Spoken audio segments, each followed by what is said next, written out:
Deuteronomy. These are the words Moses spoke to all Israel in the desert east of the Jordan, that is, in the Arabah, opposite Suph, between Paran and Tophel, Laban, Hazeroth, and Dizahab. It takes 11 days to go from Horeb to Kadesh Barnea by the Mount Seir road. In the 40th year, on the first day of the 11th month, Moses proclaimed to the Israelites all that the Lord had commanded him concerning them. This was after he had defeated Sihon king of the Amorites, who reigned in Heshbon, and at Edrei had defeated Og king of Bashan, who reigned in Ashtaroth. East of the Jordan in the territory of Moab, Moses began to expound this law, saying, "The Lord our God said to us at Horeb, 'You have stayed long enough at this mountain. Break camp and advance into the hill country of the Amorites. Go to all the neighboring peoples in the Arabah, in the mountains, in the western foothills, in the Negev and along the coast, to the land of the Canaanites and to Lebanon, as far as the great river, the Euphrates. See, I have given you this land. Go in and take possession of the land that the Lord swore he would give to your fathers, to Abraham, Isaac, and Jacob, and to their descendants after them.' At that time I said to you, 'You are too heavy a burden for me to carry alone. The Lord your God has increased your numbers so that today you are as many as the stars in the sky. May the Lord, the God of your fathers, increase you 1,000 times and bless you as he has promised. But how can I bear your problems and your burdens and your disputes all by myself? Choose some wise, understanding, and respected men from each of your tribes, and I will set them over you.' You answered me, 'What you propose to do is good.' So I took the leading men of your tribes, wise and respected men, and appointed them to have authority over you, as commanders of thousands, of hundreds, of fifties, and of tens, and as tribal officials. And I charged your judges at that time, 'Hear the disputes between your brothers and judge fairly, whether the case is between brother Israelites or between one of them and an alien. Do not show partiality in judging. Hear both small and great alike. Do not be afraid of any man, for judgment belongs to God. Bring me any case too hard for you, and I will hear it.' And at that time I told you everything you were to do.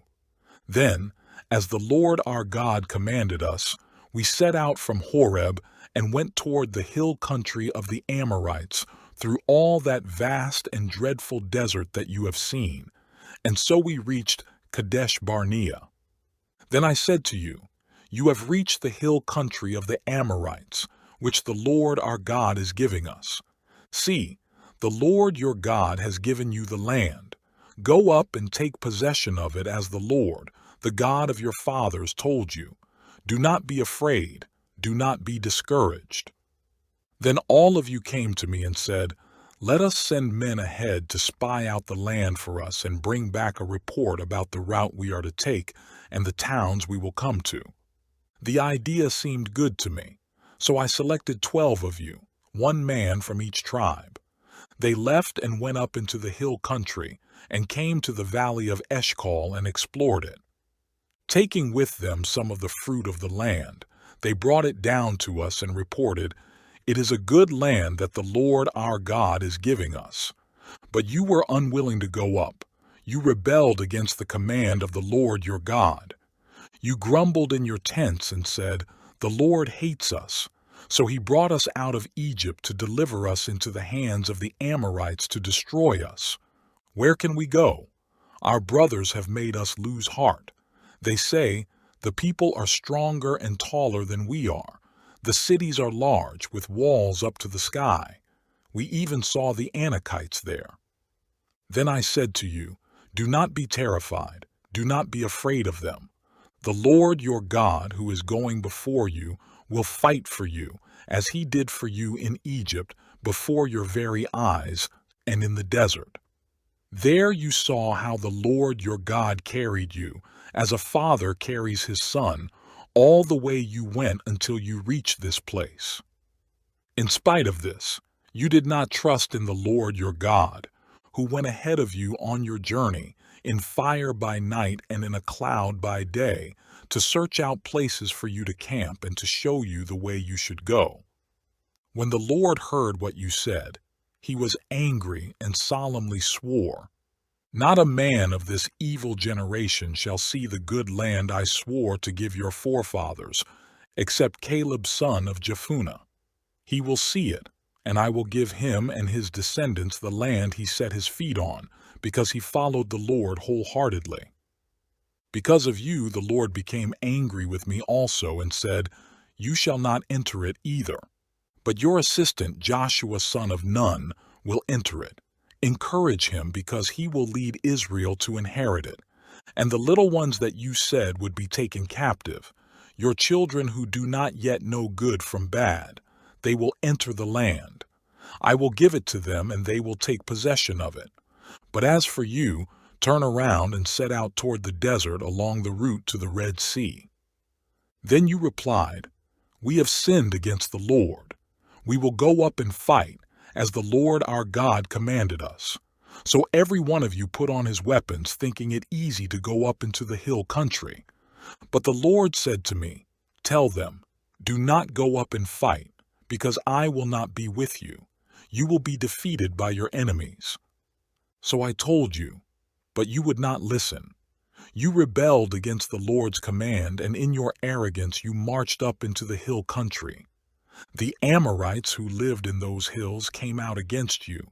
They chased you like a swarm of bees and beat you down from Seir all the way to Hormah. You came back and wept before the Lord, but he paid no attention to your weeping and turned a deaf ear to you. And so you stayed in Kadesh many days, all the time you spent there.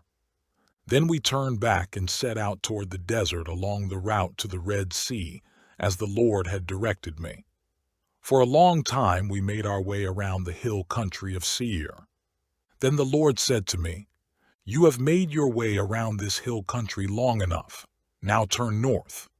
Give the people these orders. You are about to pass through the territory of your brothers, the descendants of Esau, who live in Seir. They will be afraid of you, but be very careful. Do not provoke them to war, for I will not give you any of their land, not even enough to put your foot on. I have given Esau the hill country of Seir as his own. You are to pay them in silver for the food you eat and the water you drink. The Lord, your God, has blessed you in all the work of your hands. He has watched over your journey through this vast desert. These 40 years the Lord your God has been with you, and you have not lacked anything. So we went on past our brothers, the descendants of Esau, who live in Seir. We turned from the Arabah road, which comes up from Elath and Ezion-Geber, and traveled along the desert road of Moab. Then the Lord said to me, "Do not harass the Moabites or provoke them to war, for I will not give you any part of their land. I have given Ar to the descendants of Lot as a possession." The Amites used to live there, a people strong and numerous and as tall as the Anakites. Like the Anakites, they too were considered Rephates, but the Moabites called them Emites. Horites used to live in Seir, but the descendants of Esau drove them out. They destroyed the Horites from before them and settled in their place, just as Israel did in the land the Lord gave them as their possession. And the Lord said, "Now get up and cross the Zered Valley." So we crossed the valley. 38 years passed from the time we left Kadesh Barnea until we crossed the Zered Valley. By then, that entire generation of fighting men had perished from the camp, as the Lord had sworn to them. The Lord's hand was against them until he had completely eliminated them from the camp. Now, when the last of these fighting men among the people had died, the Lord said to me, "Today you are to pass by the region of Moab at Ar.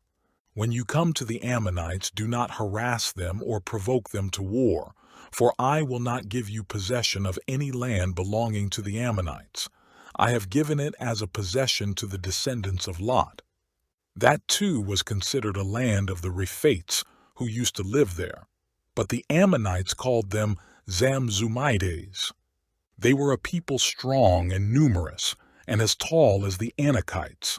The Lord destroyed them from before the Ammonites, who drove them out and settled in their place. The Lord had done the same for the descendants of Esau, who lived in Seir, when he destroyed the Horites from before them. They drove them out and have lived in their place to this day. And as for the Avites who lived in villages as far as Gaza, the Caphtorites coming out from Caphtor destroyed them and settled in their place. Set out now and cross the Arnon Gorge. See, I have given into your hand Sihon the Amorite, king of Heshbon, and his country. Begin to take possession of it and engage him in battle. This very day I will begin to put the terror and fear of you on all the nations under heaven. They will hear reports of you and will tremble and be in anguish because of you. From the desert of Kedemoth I sent messengers to Sihon king of Heshbon, offering peace and saying, Let us pass through your country. We will stay on the main road. We will not turn aside to the right or to the left. Sell us food to eat and water to drink for their price in silver. Only let us pass through on foot. As the descendants of Esau, who live in Seir, and the Moabites, who live in Ar, did for us, until we cross the Jordan into the land the Lord our God is giving us. But Sihon king of Heshbon refused to let us pass through, for the Lord your God had made his spirit stubborn, and his heart obstinate in order to give him into your hands, as he has now done. The Lord said to me, See, I have begun to deliver Sihon and his country over to you. Now begin to conquer and possess his land. When Sihon and all his army came out to meet us in battle at Jahaz, the Lord our God delivered him over to us, and we struck him down, together with his sons and his whole army. At that time we took all his towns and completely destroyed them, men, women, and children. We left no survivors. But the livestock and the plunder from the towns we had captured we carried off for ourselves. From Aroer on the rim of the Arnon Gorge, and from the town in the gorge, even as far as Gilead, not one town was too strong for us. The Lord our God gave us all of them. But in accordance with the command of the Lord our God, you did not encroach on any of the land of the Ammonites, neither the land along the course of the Jabbok, nor that around the towns in the hills. Next we turned and went up along the road toward Bashan, and Og king of Bashan with his whole army marched out to meet us in battle at Edrei. The Lord said to me, Do not be afraid of him, for I have handed him over to you with his whole army and his land. Do to him what you did to Sihon king of the Amorites, who reigned in Heshbon. So the Lord our God also gave into our hands Og king of Bashan and all his army. We struck them down, leaving no survivors. At that time we took all his cities. There was not one of the 60 cities that we did not take from them, the whole region of Argob, Og's kingdom in Bashan. All these cities were fortified with high walls and with gates and bars, and there were also a great many unwalled villages. We completely destroyed them, as we had done with Sihon king of Heshbon, destroying every city, men, women, and children. But all the livestock and the plunder from their cities we carried off for ourselves. So at that time we took from these 2 kings of the Amorites the territory east of the Jordan, from the Arnon Gorge as far as Mount Hermon. Hermon is called Syrian by the Sidonians. The Amorites call it Senir. We took all the towns on the plateau, and all Gilead, and all Bashan as far as Salekah and Edrei, towns of Og's kingdom in Bashan. Only Og king of Bashan was left of the remnant of the Rephaites. His bed was made of iron, and was more than 13 feet long and 6 feet wide. It is still in Rabbah of the Ammonites.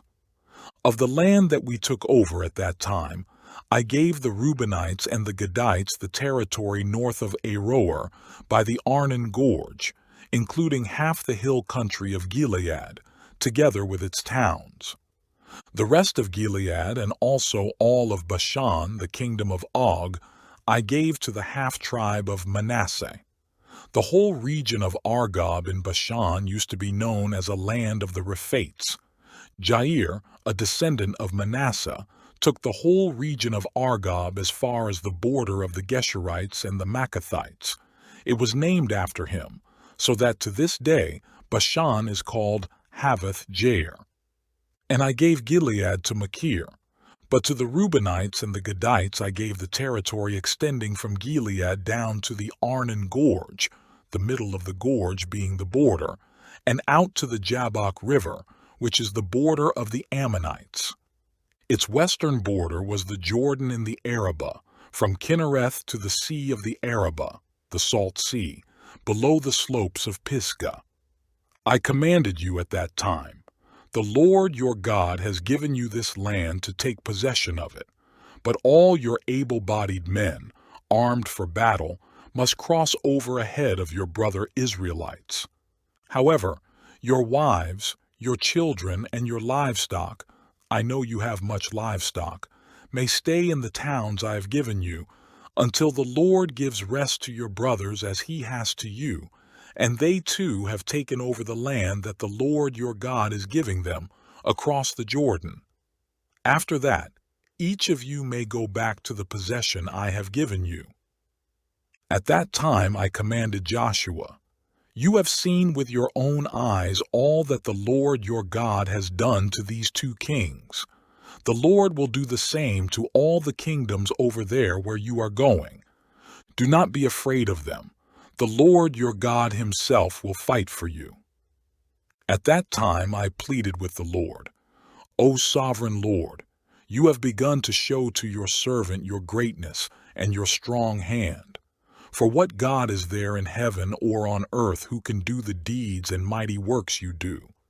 Let me go over and see the good land beyond the Jordan, that fine hill country in Lebanon. But because of you, the Lord was angry with me and would not listen to me. That is enough, the Lord said. Do not speak to me any more about this matter. Go up to the top of Pisgah and look west and north and south and east. Look at the land with your own eyes, since you are not going to cross this Jordan. But commission Joshua and encourage and strengthen him, for he will lead this people across and will cause them to inherit the land that you will see. So we stayed in the valley near Beth Peor. Hear now, O Israel, the decrees and laws I am about to teach you. Follow them so that you may live and may go in and take possession of the land that the Lord, the God of your fathers, is giving you. Do not add to what I command you and do not subtract from it, but keep the commands of the Lord your God that I give you. You saw with your own eyes what the Lord did at Baal Peor. The Lord your God destroyed from among you everyone who followed the Baal of Peor, but all of you who held fast to the Lord, your God, are still alive today. See, I have taught you decrees and laws as the Lord my God commanded me, so that you may follow them in the land you are entering to take possession of it. Observe them carefully, for this will show your wisdom and understanding to the nations, who will hear about all these decrees and say, surely this great nation is a wise and understanding people. What other nation is so great as to have their gods near them, the way the Lord our God is near us whenever we pray to him? And what other nation is so great as to have such righteous decrees and laws as this body of laws I am setting before you today? Only be careful and watch yourselves closely so that you do not forget the things your eyes have seen or let them slip from your heart as long as you live. Teach them to your children and to their children after them. Remember the day you stood before the Lord your God at Horeb, when he said to me, "Assemble the people before me to hear my words, so that they may learn to revere me as long as they live in the land, and may teach them to their children." You came near and stood at the foot of the mountain while it blazed with fire to the very heavens, with black clouds and deep darkness. Then the Lord spoke to you out of the fire. You heard the sound of words but saw no form. There was only a voice. He declared to you his covenant, the 10 Commandments, which he commanded you to follow, and then wrote them on 2 stone tablets. And the Lord directed me at that time to teach you the decrees and laws you are to follow in the land that you are crossing the Jordan to possess. You saw no form of any kind the day the Lord spoke to you at Horeb out of the fire.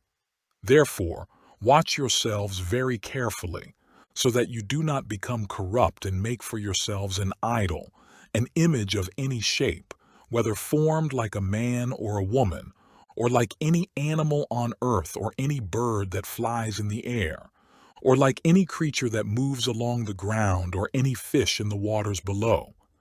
And when you look up to the sky and see the sun, the moon, and the stars, all the heavenly array, do not be enticed into bowing down to them and worshiping things the Lord your God has apportioned to all the nations under heaven. But as for you, the Lord took you and brought you out of the iron-smelting furnace, out of Egypt, to be the people of his inheritance, as you now are. The Lord was angry with me because of you, and he solemnly swore that I would not cross the Jordan and enter the good land the Lord your God is giving you as your inheritance. I will die in this land. I will not cross the Jordan, but you are about to cross over and take possession of that good land. Be careful not to forget the covenant of the Lord your God that he made with you. Do not make for yourselves an idol in the form of anything the Lord your God has forbidden. For the Lord your God is a consuming fire, a jealous God. After you have had children and grandchildren and have lived in the land a long time, if you then become corrupt and make any kind of idol, doing evil in the eyes of the Lord your God and provoking him to anger, I call heaven and earth as witnesses against you this day that you will quickly perish from the land that you are crossing the Jordan to possess. You will not live there long, but will certainly be destroyed. The Lord will scatter you among the peoples, and only a few of you will survive among the nations to which the Lord will drive you. There you will worship man-made gods of wood and stone, which cannot see or hear or eat or smell. But if from there you seek the Lord your God, you will find him if you look for him with all your heart and with all your soul. When you are in distress and all these things have happened to you, then in later days you will return to the Lord your God and obey him. For the Lord your God is a merciful God. He will not abandon or destroy you or forget the covenant with your forefathers, which he confirmed to them by oath. Ask now about the former days, long before your time, from the day God created man on the earth. Ask from one end of the heavens to the other. Has anything so great as this ever happened, or has anything like it ever been heard of? Has any other people heard the voice of God speaking out of fire, as you have, and lived? Has any God ever tried to take for himself one nation out of another nation, by testings, by miraculous signs and wonders, by war, by a mighty hand and an outstretched arm, or by great and awesome deeds, like all the things the Lord your God did for you in Egypt before your very eyes? You were shown these things so that you might know that the Lord is God. Besides him, there is no other. From heaven he made you hear his voice to discipline you. On earth he showed you his great fire, and you heard his words from out of the fire. Because he loved your forefathers and chose their descendants after them, he brought you out of Egypt by his presence and his great strength, to drive out before you nations greater and stronger than you, and to bring you into their land to give it to you for your inheritance, as it is today. Acknowledge and take to heart this day that the Lord is God in heaven, above and on the earth below. There is no other. Keep his decrees and commands which I am giving you today, so that it may go well with you and your children after you, and that you may live long in the land the Lord your God gives you for all time. Then Moses set aside 3 cities east of the Jordan, to which anyone who had killed a person could flee if he had unintentionally killed his neighbor without malice aforethought. He could flee into one of these cities and save his life. The cities were these: Bezer in the desert plateau for the Reubenites, Ramoth in Gilead for the Gadites, and Golan in Bashan for the Manassites. This is the law Moses set before the Israelites. These are the stipulations, decrees, and laws Moses gave them when they came out of Egypt, and were in the valley near Beth Peor east of the Jordan, in the land of Sihon king of the Amorites, who reigned in Heshbon and was defeated by Moses and the Israelites as they came out of Egypt. They took possession of his land and the land of Og king of Bashan, the 2 Amorite kings east of the Jordan. This land extended from Aroer on the rim of the Arnon Gorge to Mount Sion, that is, Hermon, and included all the Arabah east of the Jordan, as far as the Sea of the Arabah below the slopes of Pisgah. Moses summoned all Israel and said, "Hear, O Israel, the decrees and laws I declare in your hearing today. Learn them and be sure to follow them. The Lord our God made a covenant with us at Horeb. It was not with our fathers that the Lord made this covenant, but with us, with all of us who are alive here today. The Lord spoke to you face to face out of the fire on the mountain. At that time I stood between the Lord and you to declare to you the word of the Lord, because you were afraid of the fire and did not go up the mountain." And he said, "I am the Lord your God who brought you out of Egypt, out of the land of slavery. You shall have no other gods before me. You shall not make for yourself an idol in the form of anything in heaven above, or on the earth beneath, or in the waters below. You shall not bow down to them or worship them. For I, the Lord your God, am a jealous God, punishing the children for the sin of the fathers to the 3rd and 4th generation of those who hate me, but showing love to 1,000 generations of those who love me and keep my commandments. You shall not misuse the name of the Lord your God, for the Lord will not hold anyone guiltless who misuses his name. Observe the Sabbath day by keeping it holy, as the Lord your God has commanded you. 6 days you shall labor and do all your work, but the 7th day is a Sabbath to the Lord your God. On it you shall not do any work, neither you, nor your son or daughter, nor your manservant or maidservant, nor your ox, your donkey, or any of your animals, nor the alien within your gates, so that your manservant and maidservant may rest, as you do. Remember that you were slaves in Egypt, and that the Lord your God brought you out of there with a mighty hand and an outstretched arm. Therefore the Lord your God has commanded you to observe the Sabbath day.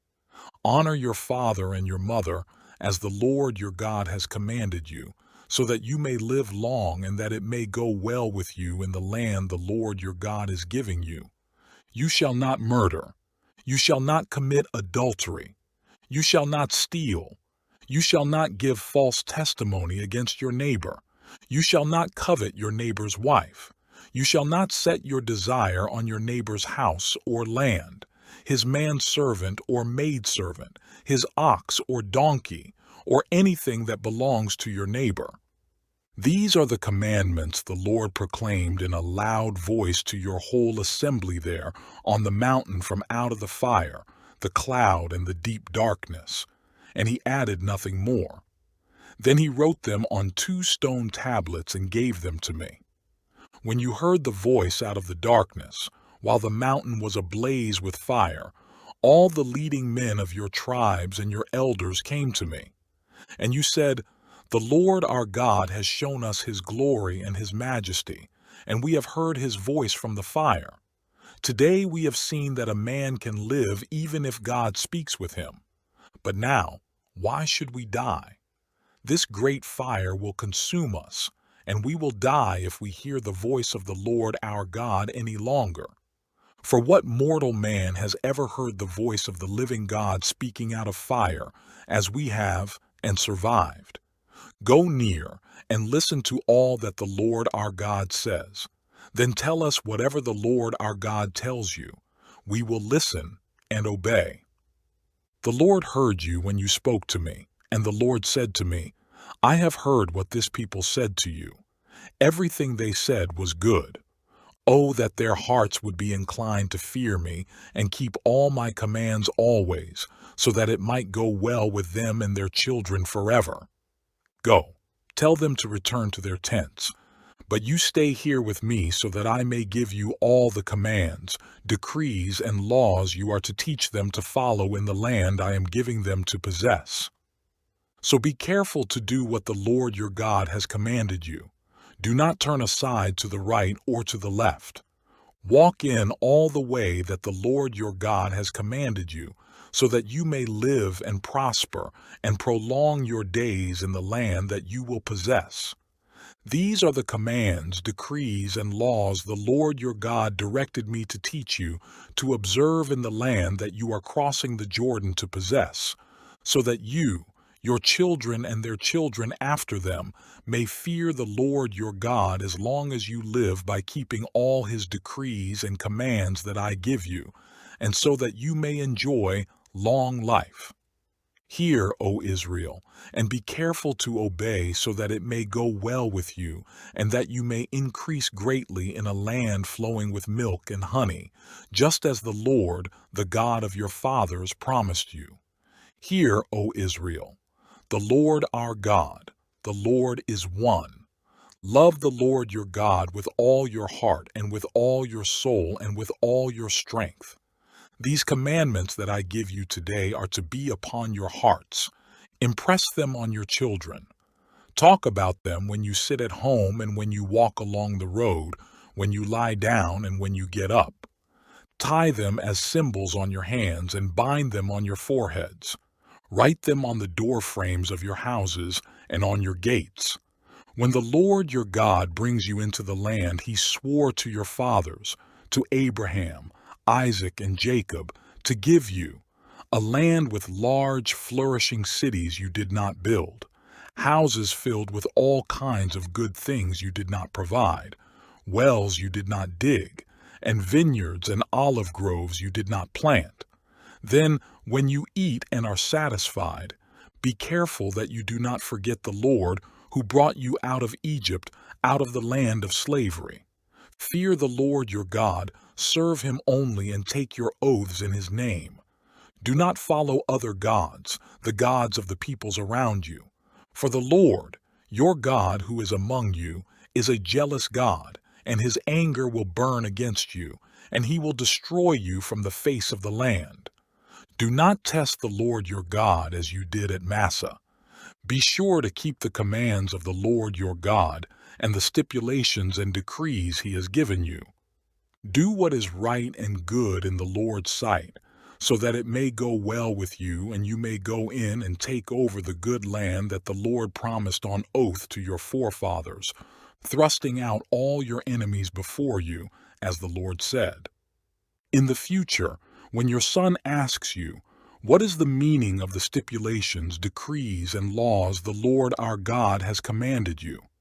Tell him, "We were slaves of Pharaoh in Egypt, but the Lord brought us out of Egypt with a mighty hand. Before our eyes the Lord sent miraculous signs and wonders, great and terrible, upon Egypt and Pharaoh and his whole household. But he brought us out from there to bring us in and give us the land that he promised on oath to our forefathers. The Lord commanded us to obey all these decrees and to fear the Lord our God, so that we might always prosper and be kept alive, as is the case today. And if we are careful to obey all this law before the Lord our God, as he has commanded us, that will be our righteousness. When the Lord your God brings you into the land you are entering to possess, and drives out before you many nations, the Hittites, Girgashites, Amorites, Canaanites, Perizzites, Hivites, and Jebusites, 7 nations larger and stronger than you. And when the Lord your God has delivered them over to you, and you have defeated them, then you must destroy them totally. Make no treaty with them, and show them no mercy. Do not intermarry with them. Do not give your daughters to their sons, or take their daughters for your sons, for they will turn your sons away from following me to serve other gods, and the Lord's anger will burn against you and will quickly destroy you. This is what you are to do to them. Break down their altars, smash their sacred stones, cut down their Asherah poles, and burn their idols in the fire. For you are a people holy to the Lord your God. The Lord your God has chosen you out of all the peoples on the face of the earth to be his people, his treasured possession. The Lord did not set his affection on you and choose you because you were more numerous than other peoples, for you were the fewest of all peoples. But it was because the Lord loved you and kept the oath he swore to your forefathers that he brought you out with a mighty hand and redeemed you from the land of slavery, from the power of Pharaoh king of Egypt. Know therefore that the Lord your God is God. He is the faithful God, keeping his covenant of love to 1,000 generations of those who love him and keep his commands. But those who hate him he will repay to their face by destruction. He will not be slow to repay to their face those who hate him. Therefore, take care to follow the commands, decrees, and laws I give you today. If you pay attention to these laws and are careful to follow them, then the Lord your God will keep his covenant of love with you as he swore to your forefathers. He will love you and bless you and increase your numbers. He will bless the fruit of your womb, the crops of your land, your grain, new wine and oil, the calves of your herds and the lambs of your flocks in the land that he swore to your forefathers to give you. You will be blessed more than any other people. None of your men or women will be childless, nor any of your livestock without young. The Lord will keep you free from every disease. He will not inflict on you the horrible diseases you knew in Egypt, but he will inflict them on all who hate you. You must destroy all the peoples the Lord your God gives over to you. Do not look on them with pity, and do not serve their gods, for that will be a snare to you. You may say to yourselves, "These nations are stronger than we are. How can we drive them out?" But do not be afraid of them. Remember well what the Lord your God did to Pharaoh and to all Egypt. You saw with your own eyes the great trials, the miraculous signs and wonders, the mighty hand and outstretched arm with which the Lord your God brought you out. The Lord your God will do the same to all the peoples you now fear. Moreover, the Lord your God will send the hornet among them until even the survivors who hide from you have perished. Do not be terrified by them, for the Lord your God who is among you is a great and awesome God. The Lord, your God, will drive out those nations before you, little by little. You will not be allowed to eliminate them all at once, or the wild animals will multiply around you. But the Lord your God will deliver them over to you, throwing them into great confusion until they are destroyed. He will give their kings into your hand, and you will wipe out their names from under heaven. No one will be able to stand up against you. You will destroy them. The images of their gods you are to burn in the fire. Do not covet the silver and gold on them, and do not take it for yourselves, or you will be ensnared by it, for it is detestable to the Lord your God. Do not bring a detestable thing into your house, or you, like it, will be set apart for destruction. Utterly abhor and detest it, for it is set apart for destruction.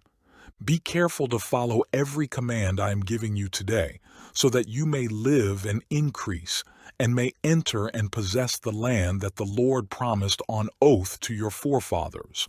Remember how the Lord your God led you all the way in the desert these 40 years, to humble you and to test you in order to know what was in your heart, whether or not you would keep his commands. He humbled you, causing you to hunger, and then feeding you with manna, which neither you nor your fathers had known, to teach you that man does not live on bread alone, but on every word that comes from the mouth of the Lord.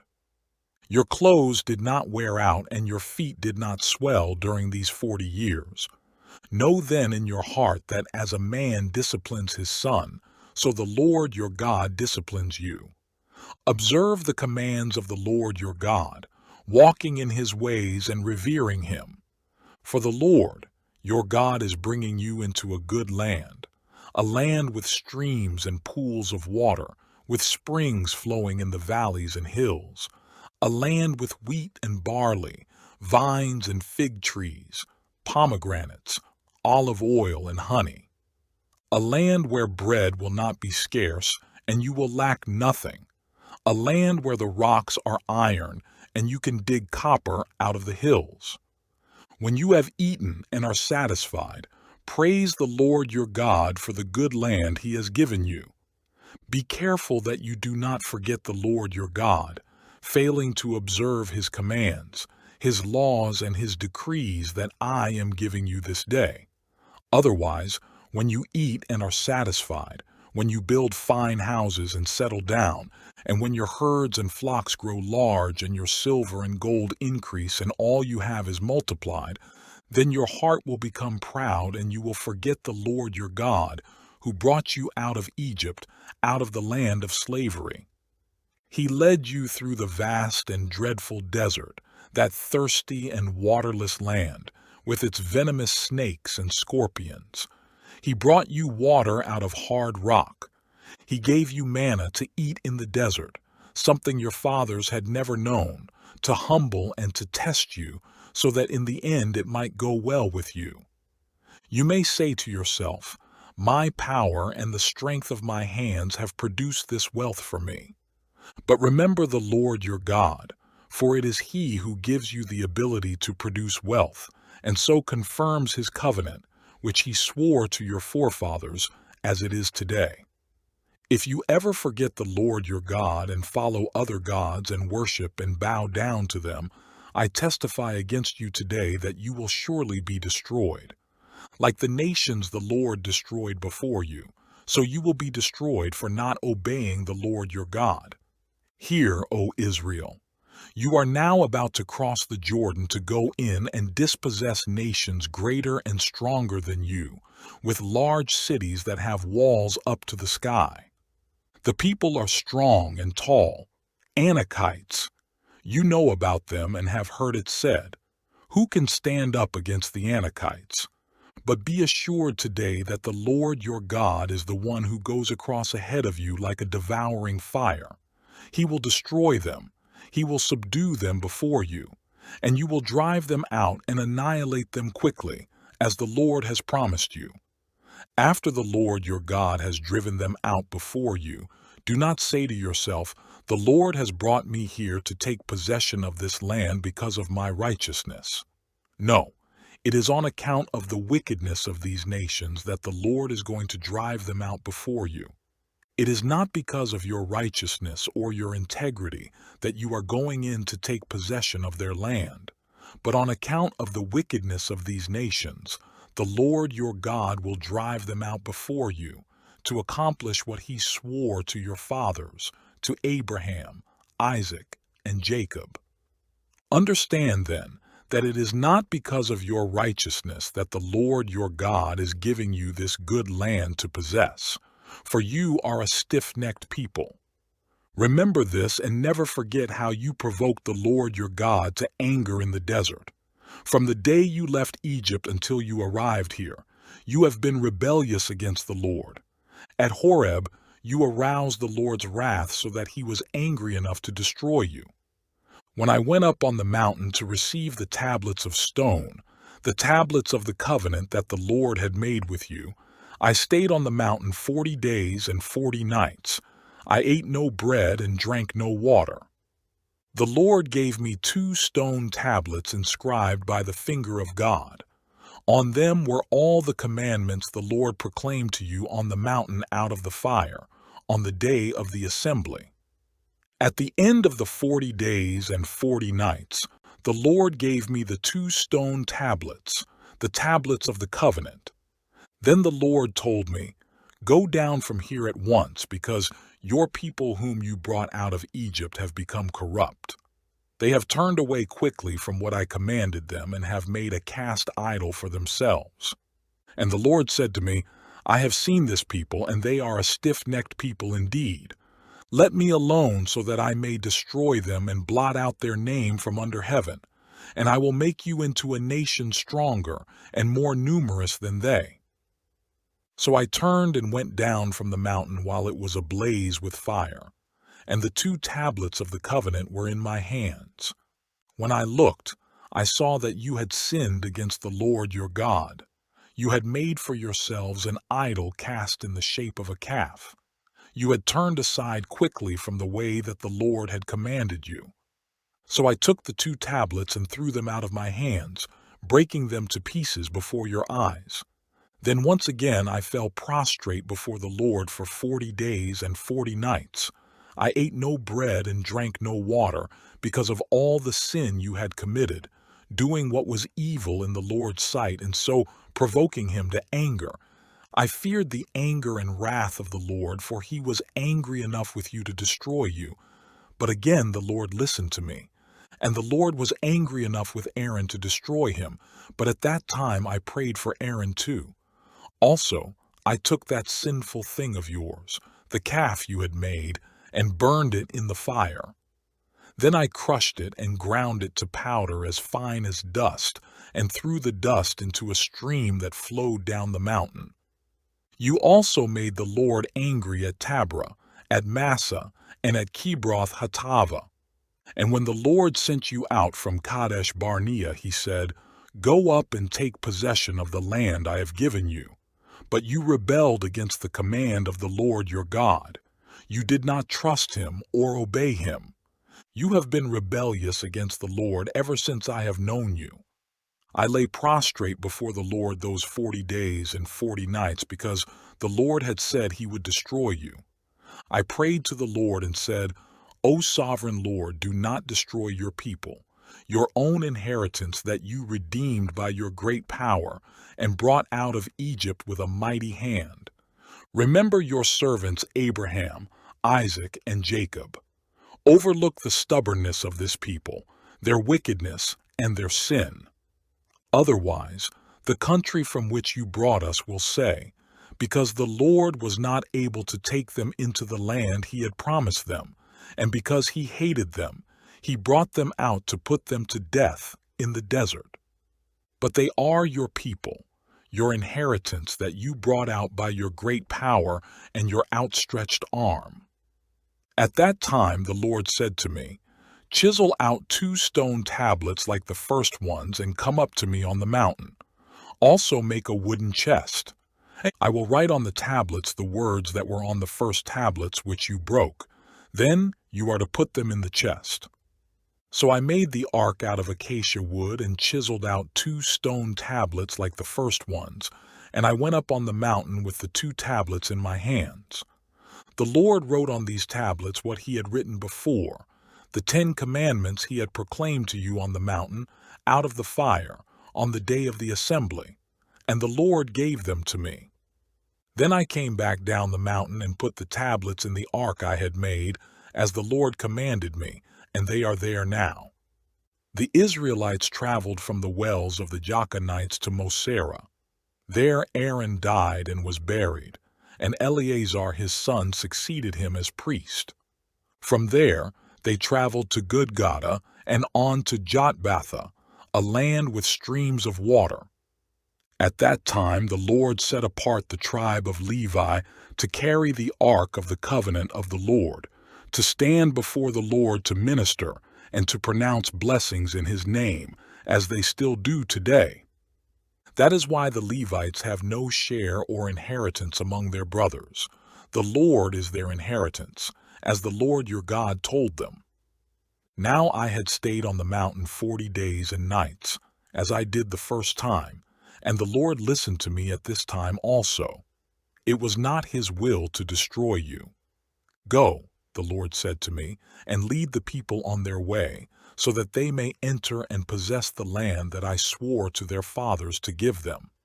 And now, O Israel, what does the Lord your God ask of you but to fear the Lord your God, to walk in all his ways, to love him, to serve the Lord your God with all your heart and with all your soul, and to observe the Lord's commands and decrees that I am giving you today for your own good? To the Lord your God belong the heavens, even the highest heavens, the earth and everything in it. Yet the Lord set his affection on your forefathers and loved them, and he chose you, their descendants, above all the nations as it is today. Circumcise your hearts, therefore, and do not be stiff-necked any longer.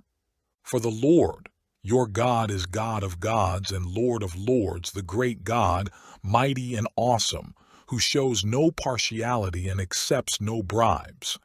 He defends the cause of the fatherless and the widow, and loves the alien, giving him food and clothing. And you are to love those who are aliens, for you yourselves were aliens in Egypt. Fear the Lord your God and serve him. Hold fast to him and take your oaths in his name. He is your praise. He is your God who performed for you those great and awesome wonders you saw with your own eyes. Your forefathers who went down into Egypt were 70 in all, and now the Lord your God has made you as numerous as the stars in the sky.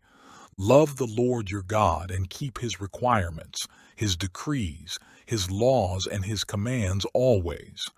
Remember today that your children were not the ones who saw and experienced the discipline of the Lord your God, his majesty, his mighty hand, his outstretched arm, the signs he performed and the things he did in the heart of Egypt, both to Pharaoh king of Egypt and to his whole country, what he did to the Egyptian army, to its horses and chariots, how he overwhelmed them with the waters of the Red Sea as they were pursuing you, and how the Lord brought lasting ruin on them.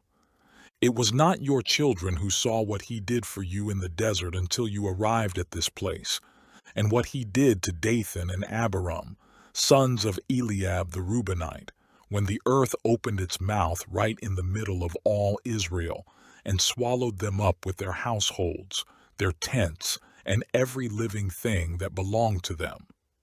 But it was your own eyes that saw all these great things the Lord has done.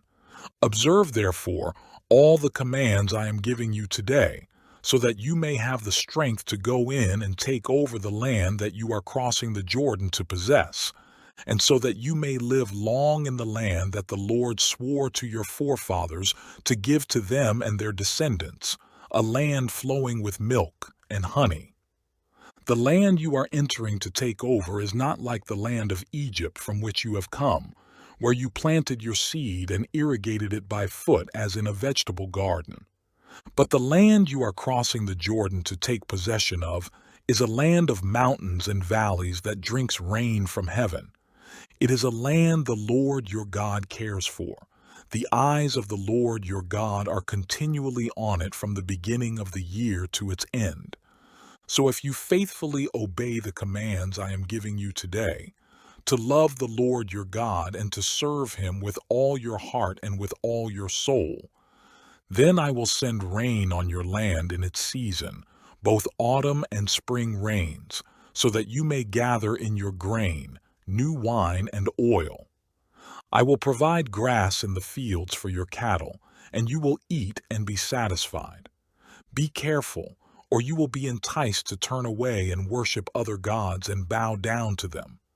Then the Lord's anger will burn against you, and he will shut the heavens so that it will not rain, and the ground will yield no produce, and you will soon perish from the good land the Lord is giving you.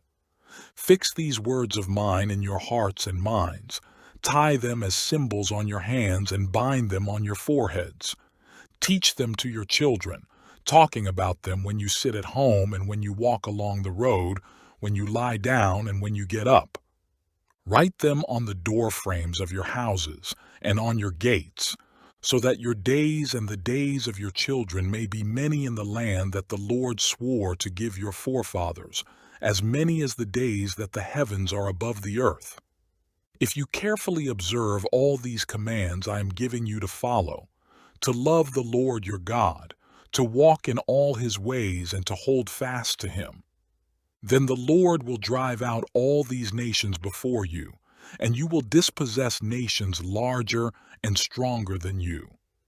Every place where you set your foot will be yours.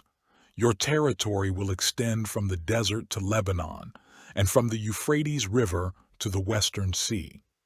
No man will be able to stand against you.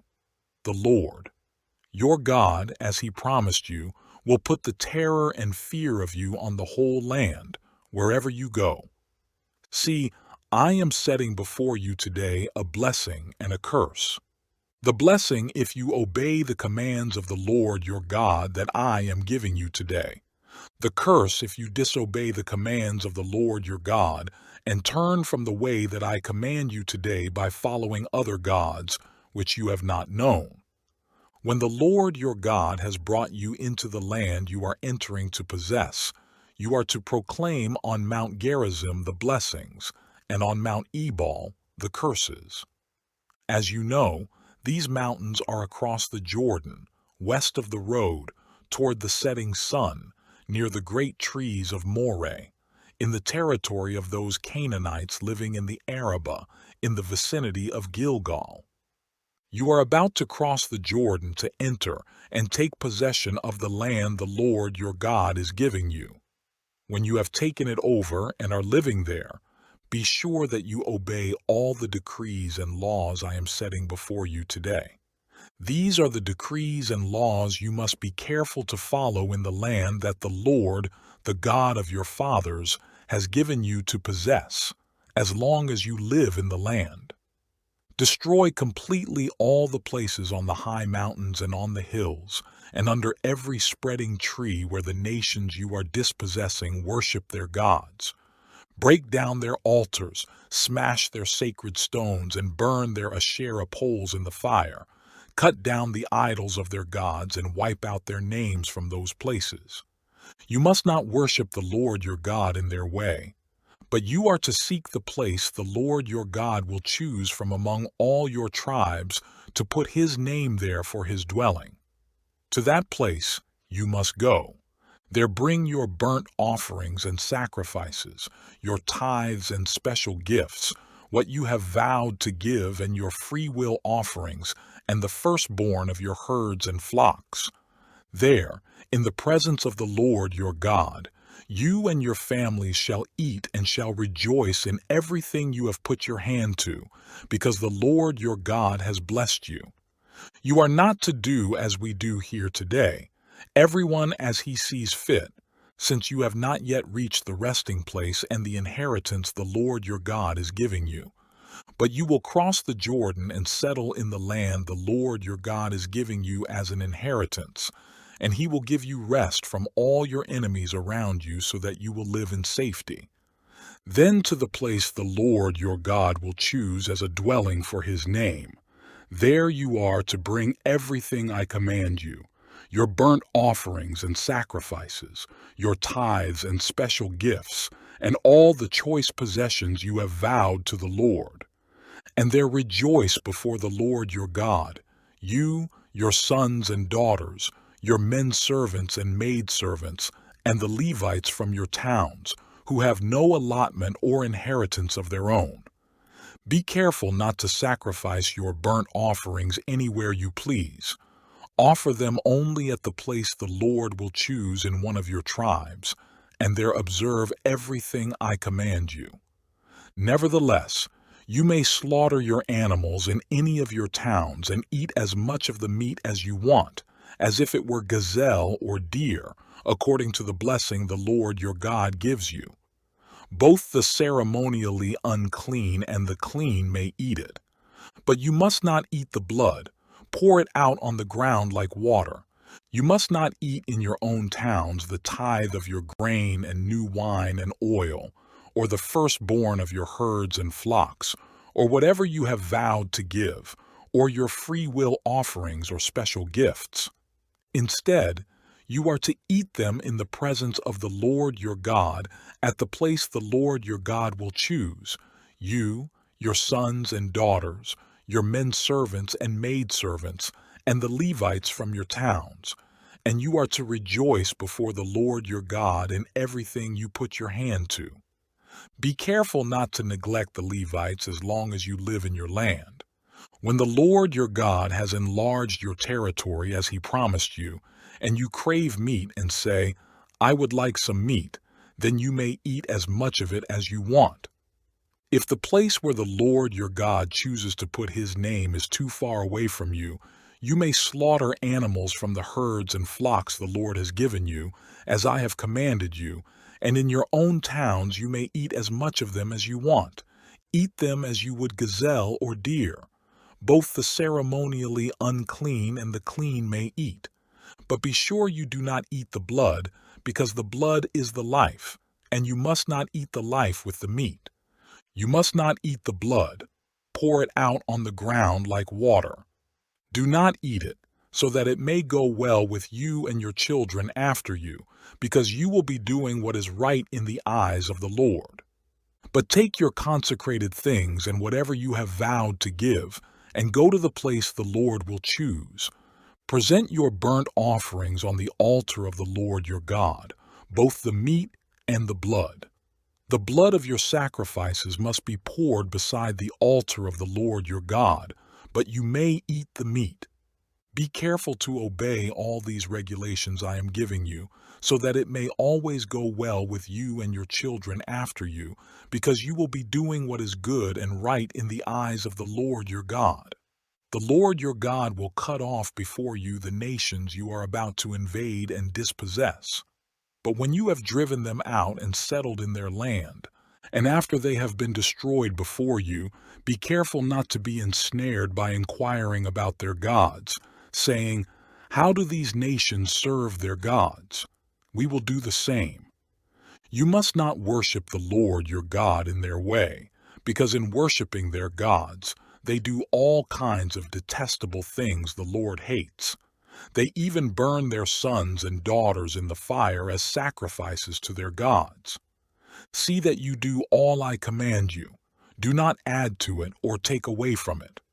If a prophet or one who foretells by dreams appears among you and announces to you a miraculous sign or wonder, and if the sign or wonder of which he has spoken takes place, and he says, Let us follow other gods, gods you have not known, and let us worship them, you must not listen to the words of that prophet or dreamer. The Lord, your God, is testing you to find out whether you love him with all your heart and with all your soul. It is the Lord your God you must follow, and him you must revere. Keep his commands and obey him, serve him, and hold fast to him. That prophet or dreamer must be put to death because he preached rebellion against the Lord your God, who brought you out of Egypt and redeemed you from the land of slavery. He has tried to turn you from the way the Lord your God commanded you to follow. You must purge the evil from among you. If your very own brother, or your son or daughter, or the wife you love, or your closest friend secretly entices you, saying, Let us go and worship other gods, gods that neither you nor your fathers have known, gods of the peoples around you, whether near or far from one end of the land to the other, do not yield to him or listen to him. Show him no pity. Do not spare him or shield him. You must certainly put him to death. Your hand must be the first in putting him to death, and then the hands of all the people. Stone him to death, because he tried to turn you away from the Lord your God, who brought you out of Egypt, out of the land of slavery. Then all Israel will hear and be afraid, and no one among you will do such an evil thing again. If you hear it said about one of the towns the Lord your God is giving you to live in, that wicked men have arisen among you and have led the people of their town astray, saying, "Let us go and worship other gods, gods you have not known," then you must inquire, probe, and investigate it thoroughly. And if it is true, and it has been proved that this detestable thing has been done among you, you must certainly put to the sword all who live in that town. Destroy it completely, both its people and its livestock. Gather all the plunder of the town into the middle of the public square, and completely burn the town and all its plunder as a whole burnt offering to the Lord your God. It is to remain a ruin forever, never to be rebuilt. None of those condemned things shall be found in your hands, so that the Lord will turn from his fierce anger. He will show you mercy, have compassion on you, and increase your numbers, as he promised on oath to your forefathers, because you obey the Lord your God, keeping all his commands that I am giving you today, and doing what is right in his eyes. You are the children of the Lord your God. Do not cut yourselves or shave the front of your heads for the dead, for you are a people holy to the Lord your God. Out of all the peoples on the face of the earth, the Lord has chosen you to be his treasured possession. Do not eat any detestable thing. These are the animals you may eat: the ox, the sheep, the goat, the deer, the gazelle, the roe deer, the wild goat, the ibex, the antelope, and the mountain sheep. You may eat any animal that has a split hoof divided in two, and that chews the cud. However, of those that chew the cud, or that have a split hoof completely divided, you may not eat the camel, the rabbit, or the coney. Although they chew the cud, they do not have a split hoof. They are ceremonially unclean for you. The pig is also unclean. Although it has a split hoof, it does not chew the cud. You are not to eat their meat or touch their carcasses. Of all the creatures living in the water, you may eat any that has fins and scales. But anything that does not have fins and scales you may not eat. For you it is unclean. You may eat any clean bird. But these you may not eat: the eagle, the vulture, the black vulture, the red kite, the black kite, any kind of falcon, any kind of raven, the horned owl, the screech owl, the gull, any kind of hawk, the little owl, the great owl, the white owl, the desert owl, the osprey, the cormorant, the stork, any kind of heron, the hoopoe, and the bat. All flying insects that swarm are unclean to you. Do not eat them. But any winged creature that is clean you may eat. Do not eat anything you find already dead. You may give it to an alien living in any of your towns, and he may eat it, or you may sell it to a foreigner. But you are a people holy to the Lord your God. Do not cook a young goat in its mother's milk.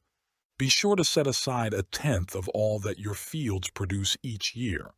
Eat the tithe of your grain, new wine and oil, and the firstborn of your herds and flocks in the presence of the Lord your God at the place he will choose as a dwelling for his name, so that you may learn to revere the Lord your God always.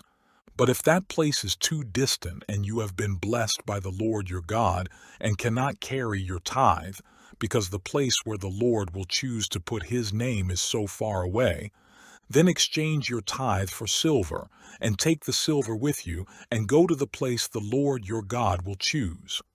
Use the silver to buy whatever you like: cattle, sheep, wine, or other fermented drink, or anything you wish. Then you and your household shall eat there in the presence of the Lord your God and rejoice. And do not neglect the Levites living in your towns, for they have no allotment or inheritance of their own. At the end of every 3 years, bring all the tithes of that year's produce and store it in your towns, so that the Levites, who have no allotment or inheritance of their own, and the aliens, the fatherless and the widows who live in your towns may come and eat and be satisfied, and so that the Lord your God may bless you in all the work of your hands. At the end of every 7 years you must cancel debts. This is how it is to be done. Every creditor shall cancel the loan he has made to his fellow Israelite. He shall not require payment from his fellow Israelite or brother, because the Lord's time for canceling debts has been proclaimed. You may require payment from a foreigner, but you must cancel any debt your brother owes you. However, there should be no poor among you, for in the land the Lord your God is giving you to possess as your inheritance, He will richly bless you, if only you fully obey the Lord your God and are careful to follow all these commands I am giving you today. For the Lord your God will bless you as He has promised, and you will lend to many nations but will borrow from none. You will rule over many nations, but none will rule over you. If there is a poor man among your brothers in any of the towns of the land that the Lord your God is giving you, do not be hard-hearted or tight-fisted toward your poor brother. Rather be open-handed and freely lend him whatever he needs. Be careful not to harbor this wicked thought. The 7th year, the year for canceling debts, is near, so that you do not show ill will toward your needy brother and give him nothing. He may then appeal to the Lord against you, and you will be found guilty of sin. Give generously to him and do so without a grudging heart.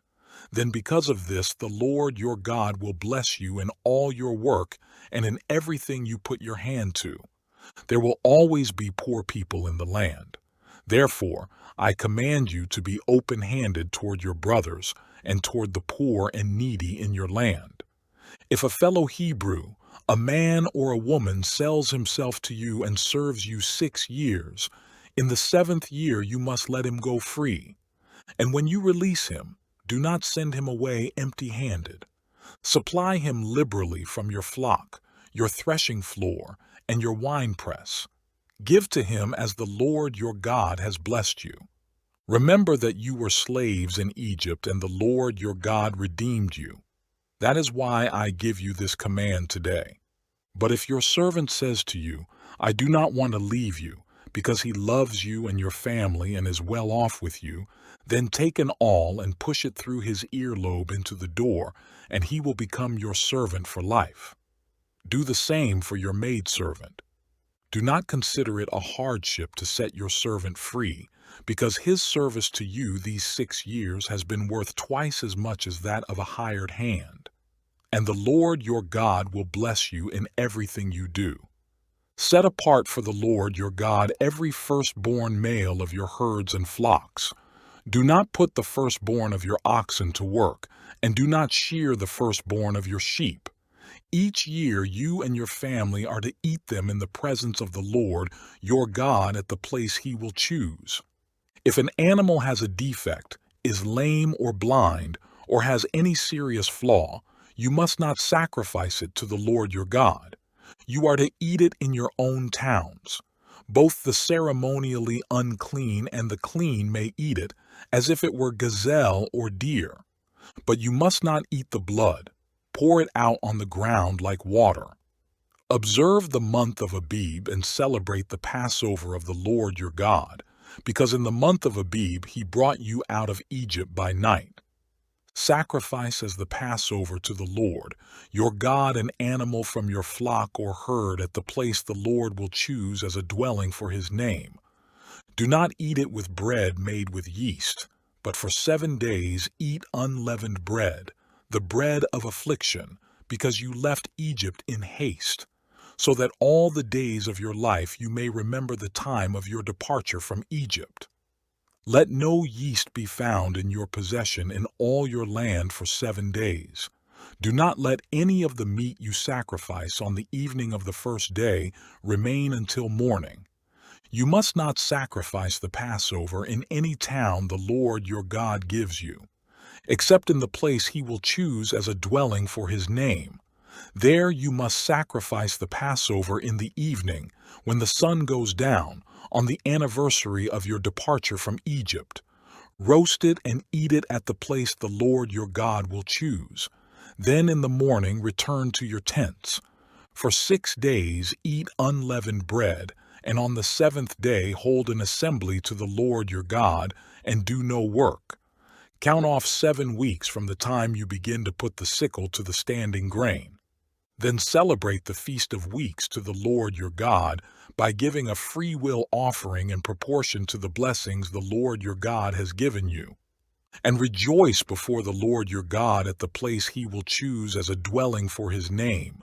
You, your sons and daughters, your men servants and maidservants, the Levites in your towns, and the aliens, the fatherless, and the widows living among you. Remember that you were slaves in Egypt, and follow carefully these decrees. Celebrate the Feast of Tabernacles for 7 days after you have gathered the produce of your threshing floor and your winepress. Be joyful at your feast. You, your sons and daughters, your men servants and maidservants, and the Levites, the aliens, the fatherless, and the widows who live in your towns. For 7 days celebrate the feast to the Lord your God at the place the Lord will choose. For the Lord your God will bless you in all your harvest and in all the work of your hands, and your joy will be complete. 3 times a year all your men must appear before the Lord your God at the place he will choose, at the Feast of Unleavened Bread, the Feast of Weeks, and the Feast of Tabernacles. No man should appear before the Lord empty-handed. Each of you must bring a gift in proportion to the way the Lord your God has blessed you. Appoint judges and officials for each of your tribes in every town the Lord your God is giving you, and they shall judge the people fairly. Do not pervert justice or show partiality. Do not accept a bribe, for a bribe blinds the eyes of the wise and twists the words of the righteous. Follow justice and justice alone, so that you may live and possess the land the Lord your God is giving you. Do not set up any wooden Asherah pole beside the altar you build to the Lord your God, and do not erect a sacred stone, for these the Lord your God hates. Do not sacrifice to the Lord your God an ox or a sheep that has any defect or flaw in it, for that would be detestable to him. If a man or woman living among you in one of the towns the Lord gives you is found doing evil in the eyes of the Lord your God in violation of his covenant, and contrary to my command has worshipped other gods, bowing down to them or to the sun or the moon or the stars of the sky, and this has been brought to your attention, then you must investigate it thoroughly. If it is true, and it has been proved that this detestable thing has been done in Israel, take the man or woman who has done this evil deed to your city gate and stone that person to death. On the testimony of 2 or 3 witnesses, a man shall be put to death, but no one shall be put to death on the testimony of only 1 witness. The hands of the witnesses must be the first in putting him to death, and then the hands of all the people. You must purge the evil from among you. If cases come before your courts that are too difficult for you to judge, whether bloodshed, lawsuits, or assaults, take them to the place the Lord your God will choose. Go to the priests, who are Levites, and to the judge who is in office at that time. Inquire of them, and they will give you the verdict. You must act according to the decisions they give you at the place the Lord will choose. Be careful to do everything they direct you to do. Act according to the law they teach you and the decisions they give you. Do not turn aside from what they tell you, to the right or to the left. The man who shows contempt for the judge, or for the priest who stands ministering there to the Lord, your God must be put to death. You must purge the evil from Israel. All the people will hear and be afraid, and will not be contemptuous again. When you enter the land the Lord your God is giving you, and have taken possession of it and settled in it, and you say, "Let us set a king over us like all the nations around us," be sure to appoint over you the king the Lord your God chooses. He must be from among your own brothers. Do not place a foreigner over you, one who is not a brother Israelite. The king, moreover, must not acquire great numbers of horses for himself, or make the people return to Egypt to get more of them, for the Lord has told you, "You are not to go back that way again." He must not take many wives, or his heart will be led astray. He must not accumulate large amounts of silver and gold. When he takes the throne of his kingdom, he is to write for himself on a scroll a copy of this law, taken from that of the priests, who are Levites. It is to be with him, and he is to read it all the days of his life, so that he may learn to revere the Lord his God and follow carefully all the words of this law and these decrees, and not consider himself better than his brothers and turn from the law to the right or to the left. Then he and his descendants will reign a long time over his kingdom in Israel. The priests, who are Levites, indeed the whole tribe of Levi, are to have no allotment or inheritance with Israel. They shall live on the offerings made to the Lord by fire, for that is their inheritance. They shall have no inheritance among their brothers. The Lord is their inheritance, as he promised them. This is the share due the priest from the people who sacrifice a bull or a sheep, the shoulder, the jowls, and the inner parts. You are to give them the first fruits of your grain, new wine and oil, and the first wool from the shearing of your sheep, for the Lord, your God, has chosen them and their descendants out of all your tribes to stand and minister in the Lord's name always. If a Levite moves from one of your towns anywhere in Israel where he is living, and comes in all earnestness to the place the Lord will choose, he may minister in the name of the Lord his God like all his fellow Levites who serve there in the presence of the Lord. He is to share equally in their benefits, even though he has received money from the sale of family possessions. When you enter the land the Lord your God is giving you, do not learn to imitate the detestable ways of the nations there. Let no one be found among you who sacrifices his son or daughter in the fire, who practices divination or sorcery, interprets omens, engages in witchcraft or casts spells, or who is a medium or spiritist, or who consults the dead. Anyone who does these things is detestable to the Lord, and because of these detestable practices, the Lord your God will drive out those nations before you. You must be blameless before the Lord your God. The nations you will dispossess listen to those who practice sorcery or divination. But as for you, the Lord your God has not permitted you to do so. The Lord your God will raise up for you a prophet like me from among your own brothers. You must listen to him. For this is what you asked of the Lord your God at Horeb on the day of the assembly, when you said, "Let us not hear the voice of the Lord our God, nor see this great fire any more, or we will die." The Lord said to me, "What they say is good. I will raise up for them a prophet like you from among their brothers. I will put my words in his mouth, and he will tell them everything I command him. If anyone does not listen to my words that the prophet speaks in my name, I myself will call him to account. But a prophet who presumes to speak in my name anything I have not commanded him to say, or a prophet who speaks in the name of other gods, must be put to death." You may say to yourselves, "How can we know when a message has not been spoken by the Lord?" If what a prophet proclaims in the name of the Lord does not take place or come true, that is a message the Lord has not spoken. That prophet has spoken presumptuously. Do not be afraid of him.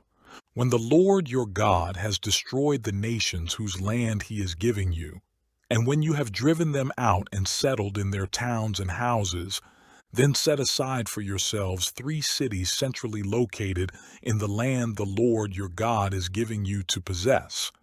Build roads to them and divide into 3 parts the land the Lord your God is giving you as an inheritance, so that anyone who kills a man may flee there. This is the rule concerning the man who kills another and flees there to save his life. One who kills his neighbor unintentionally, without malice aforethought. For instance, a man may go into the forest with his neighbor to cut wood, and as he swings his axe to fell a tree, the head may fly off and hit his neighbor and kill him. That man may flee to one of these cities and save his life. Otherwise, the avenger of blood might pursue him in a rage, overtake him if the distance is too great, and kill him even though he is not deserving of death, since he did it to his neighbor without malice aforethought. This is why I command you to set aside for yourselves 3 cities. If the Lord your God enlarges your territory, as he promised on oath to your forefathers, and gives you the whole land he promised them, because you carefully follow all these laws I command you today, to love the Lord your God and to walk always in his ways, then you are to set aside 3 more cities. Do this so that innocent blood will not be shed in your land, which the Lord your God is giving you as your inheritance, and so that you will not be guilty of bloodshed. But if a man hates his neighbor and lies in wait for him, assaults and kills him, and then flees to one of these cities, the elders of his town shall send for him, bring him back from the city, and hand him over to the avenger of blood to die. Show him no pity. You must purge from Israel the guilt of shedding innocent blood, so that it may go well with you. Do not move your neighbor's boundary stone set up by your predecessors in the inheritance you receive in the land the Lord your God is giving you to possess. One witness is not enough to convict a man accused of any crime or offense he may have committed. A matter must be established by the testimony of 2 or 3 witnesses. If a malicious witness takes the stand to accuse a man of a crime, the 2 men involved in the dispute must stand in the presence of the Lord before the priests and the judges who are in office at the time. The judges must make a thorough investigation, and if the witness proves to be a liar, giving false testimony against his brother, then do to him as he intended to do to his brother. You must purge the evil from among you. The rest of the people will hear of this and be afraid, and never again will such an evil thing be done among you. Show no pity, life for life, eye for eye, tooth for tooth, hand for hand, foot for foot. When you go to war against your enemies and see horses and chariots and an army greater than yours, do not be afraid of them, because the Lord your God who brought you up out of Egypt will be with you. When you are about to go into battle, the priest shall come forward and address the army. He shall say, "Hear, O Israel, today you are going into battle against your enemies. Do not be faint-hearted or afraid. Do not be terrified or give way to panic before them. For the Lord, your God, is the one who goes with you to fight for you against your enemies to give you victory." The officer shall say to the army, "Has anyone built a new house and not dedicated it? Let him go home, or he may die in battle and someone else may dedicate it. Has anyone planted a vineyard and not begun to enjoy it? Let him go home, or he may die in battle and someone else enjoy it. Has anyone become pledged to a woman and not married her? Let him go home, or he may die in battle and someone else marry her." Then the officer shall add, "Is any man afraid or faint-hearted? Let him go home so that his brothers will not become disheartened too." When the officers have finished speaking to the army, they shall appoint commanders over it. When you march up to attack a city, make its people an offer of peace.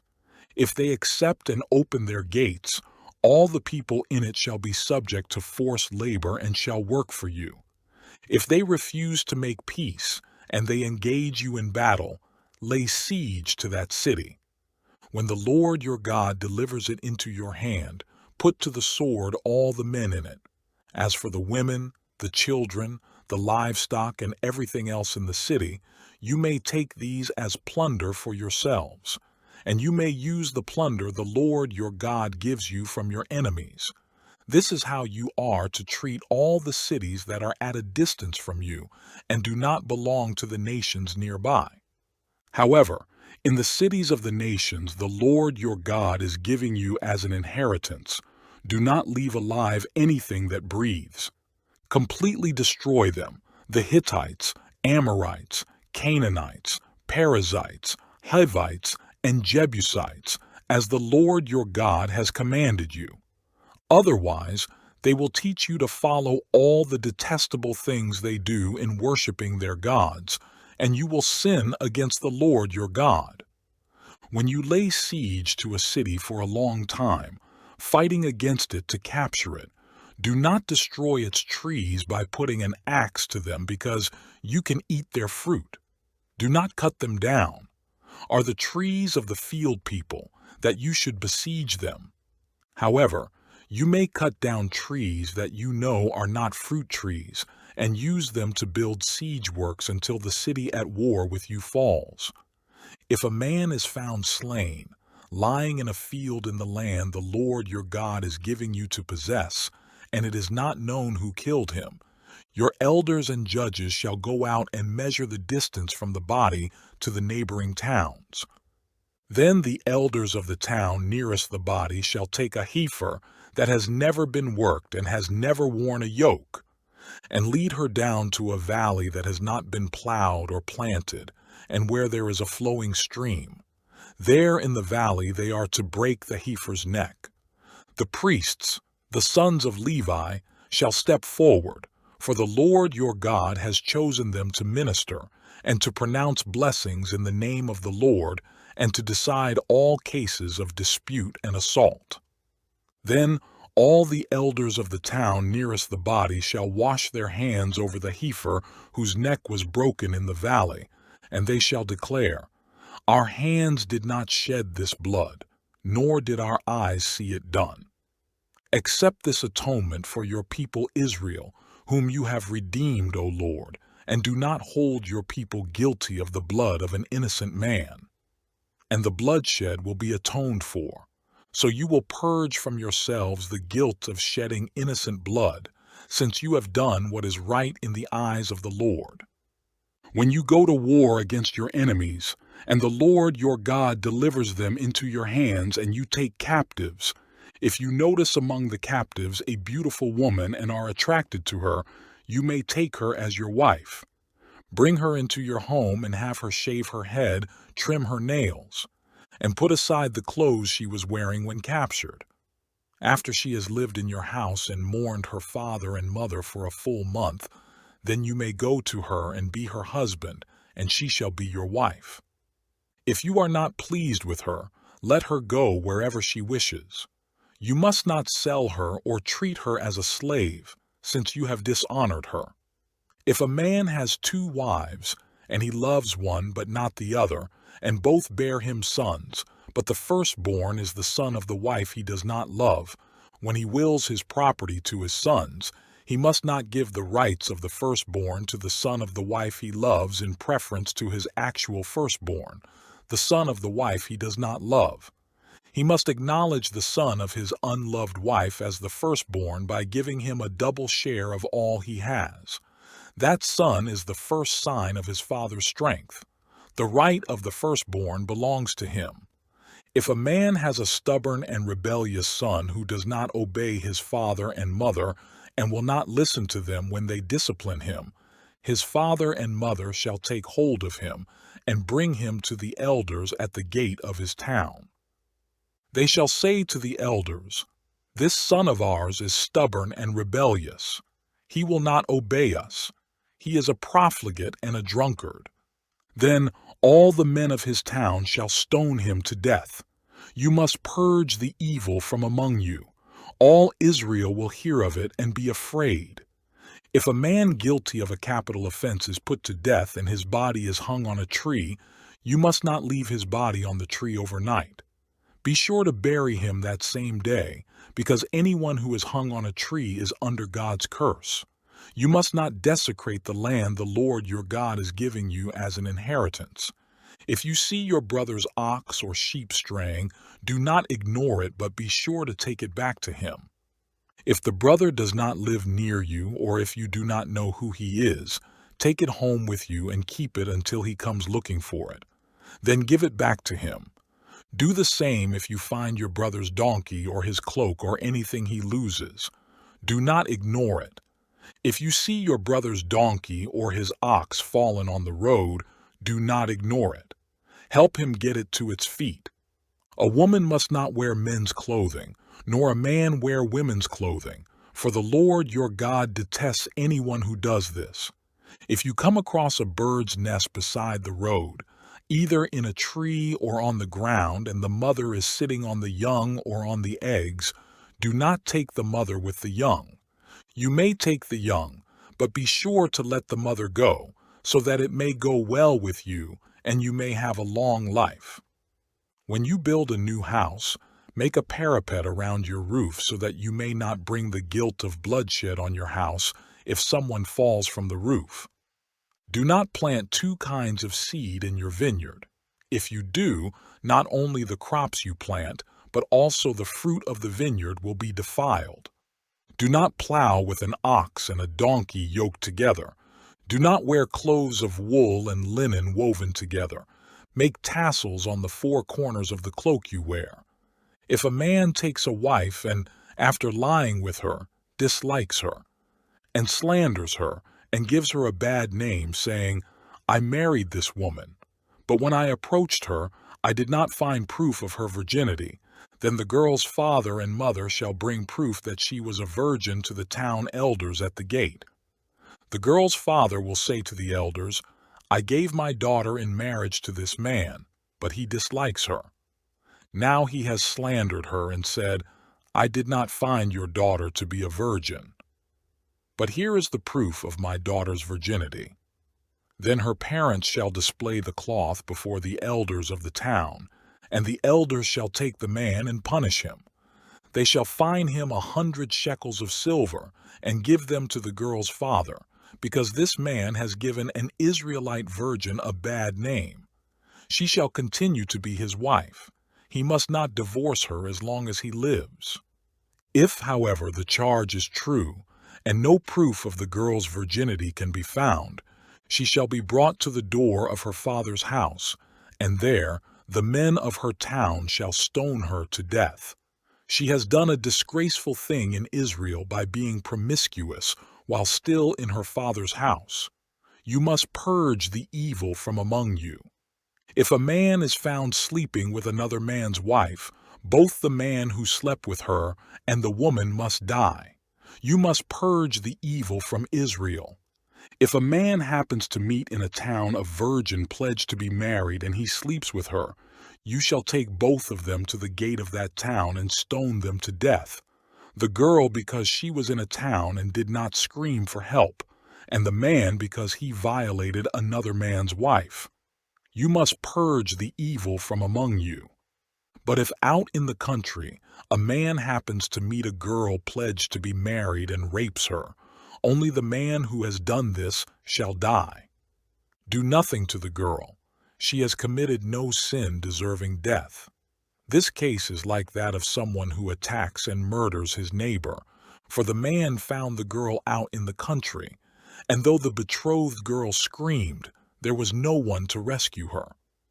If a man happens to meet a virgin who is not pledged to be married and rapes her, and they are discovered, he shall pay the girl's father 50 shekels of silver. He must marry the girl, for he has violated her. He can never divorce her as long as he lives. A man is not to marry his father's wife. He must not dishonor his father's bed.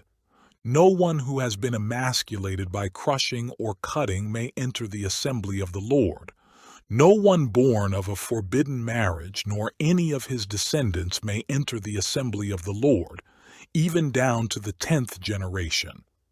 No Ammonite or Moabite or any of his descendants may enter the assembly of the Lord, even down to the 10th generation.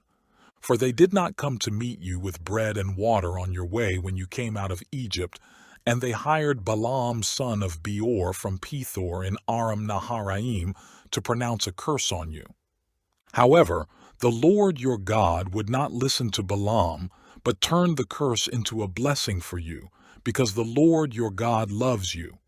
Do not seek a treaty of friendship with them as long as you live. Do not abhor an Edomite, for he is your brother. Do not abhor an Egyptian, because you lived as an alien in his country. The 3rd generation of children born to them may enter the assembly of the Lord. When you are encamped against your enemies, keep away from everything impure. If one of your men is unclean because of a nocturnal emission, he is to go outside the camp and stay there. But as evening approaches, he is to wash himself, and at sunset he may return to the camp. Designate a place outside the camp where you can go to relieve yourself. As part of your equipment, have something to dig with, and when you relieve yourself, dig a hole and cover up your excrement. For the Lord, your God, moves about in your camp to protect you and to deliver your enemies to you. Your camp must be holy, so that he will not see among you anything indecent and turn away from you. If a slave has taken refuge with you, do not hand him over to his master. Let him live among you wherever he likes and in whatever town he chooses. Do not oppress him. No Israelite man or woman is to become a shrine prostitute. You must not bring the earnings of a female prostitute or of a male prostitute into the house of the Lord your God to pay any vow, because the Lord your God detests them both. Do not charge your brother interest, whether on money or food or anything else that may earn interest. You may charge a foreigner interest, but not a brother Israelite, so that the Lord your God may bless you in everything you put your hand to in the land you are entering to possess. If you make a vow to the Lord your God, do not be slow to pay it, for the Lord your God will certainly demand it of you, and you will be guilty of sin. But if you refrain from making a vow, you will not be guilty. Whatever your lips utter, you must be sure to do, because you made your vow freely to the Lord your God with your own mouth. If you enter your neighbor's vineyard, you may eat all the grapes you want, but do not put any in your basket. If you enter your neighbor's grain field, you may pick kernels with your hands, but you must not put a sickle to his standing grain. If a man marries a woman who becomes displeasing to him because he finds something indecent about her, and he writes her a certificate of divorce, gives it to her and sends her from his house, and if after she leaves his house she becomes the wife of another man, and her second husband dislikes her and writes her a certificate of divorce, gives it to her and sends her from his house, or if he dies, then her first husband who divorced her is not allowed to marry her again after she has been defiled. That would be detestable in the eyes of the Lord. Do not bring sin upon the land the Lord your God is giving you as an inheritance. If a man has recently married, he must not be sent to war or have any other duty laid on him. For 1 year he is to be free to stay at home and bring happiness to the wife he has married. Do not take a pair of millstones, not even the upper one, as security for a debt, because that would be taking a man's livelihood as security. If a man is caught kidnapping one of his brother Israelites and treats him as a slave or sells him, the kidnapper must die. You must purge the evil from among you. In cases of leprous diseases, be very careful to do exactly as the priests, who are Levites, instruct you. You must follow carefully what I have commanded them. Remember what the Lord your God did to Miriam along the way after you came out of Egypt. When you make a loan of any kind to your neighbor, do not go into his house to get what he is offering as a pledge. Stay outside and let the man to whom you are making the loan bring the pledge out to you. If the man is poor, do not go to sleep with his pledge in your possession. Return his cloak to him by sunset so that he may sleep in it. Then he will thank you, and it will be regarded as a righteous act in the sight of the Lord your God. Do not take advantage of a hired man who is poor and needy, whether he is a brother Israelite or an alien living in one of your towns. Pay him his wages each day before sunset, because he is poor and is counting on it. Otherwise he may cry to the Lord against you, and you will be guilty of sin. Fathers shall not be put to death for their children, nor children put to death for their fathers. Each is to die for his own sin. Do not deprive the alien or the fatherless of justice, or take the cloak of the widow as a pledge. Remember that you were slaves in Egypt, and the Lord, your God, redeemed you from there. That is why I command you to do this. When you are harvesting in your field and you overlook a sheaf, do not go back to get it. Leave it for the alien, the fatherless, and the widow, so that the Lord your God may bless you in all the work of your hands. When you beat the olives from your trees, do not go over the branches a second time. Leave what remains for the alien, the fatherless, and the widow. When you harvest the grapes in your vineyard, do not go over the vines again. Leave what remains for the alien, the fatherless, and the widow. Remember that you were slaves in Egypt. That is why I command you to do this. When men have a dispute, they are to take it to court, and the judges will decide the case, acquitting the innocent and condemning the guilty.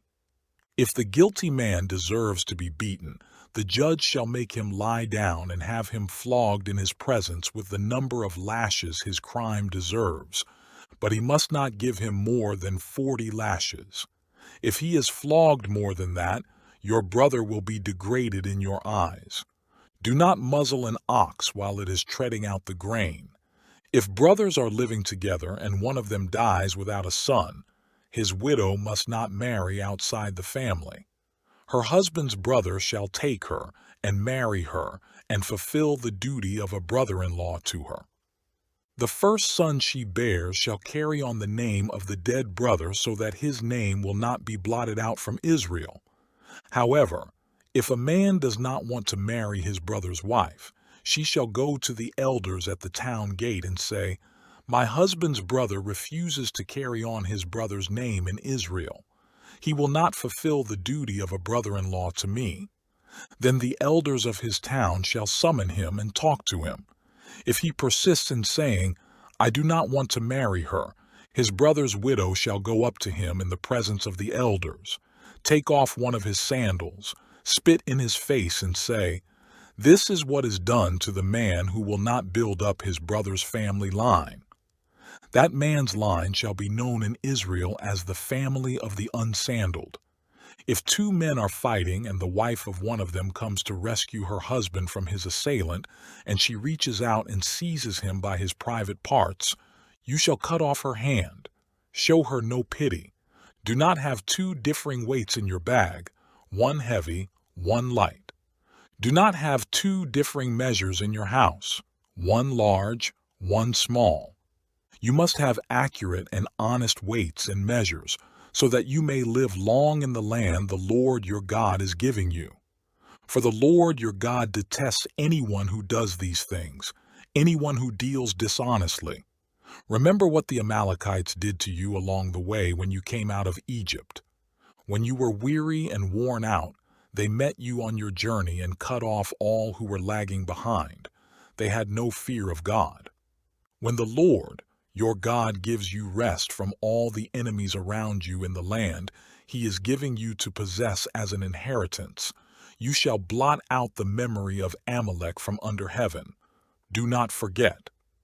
When you have entered the land the Lord your God is giving you as an inheritance, and have taken possession of it and settled in it, take some of the first fruits of all that you produce from the soil of the land the Lord your God is giving you, and put them in a basket. Then go to the place the Lord your God will choose as a dwelling for his name, and say to the priest in office at the time, I declare today to the Lord your God that I have come to the land the Lord swore to our forefathers to give us. The priest shall take the basket from your hands and set it down in front of the altar of the Lord your God. Then you shall declare before the Lord your God, My father was a wandering Aramean, and he went down into Egypt with a few people and lived there and became a great nation, powerful and numerous. But the Egyptians mistreated us and made us suffer, putting us to hard labor.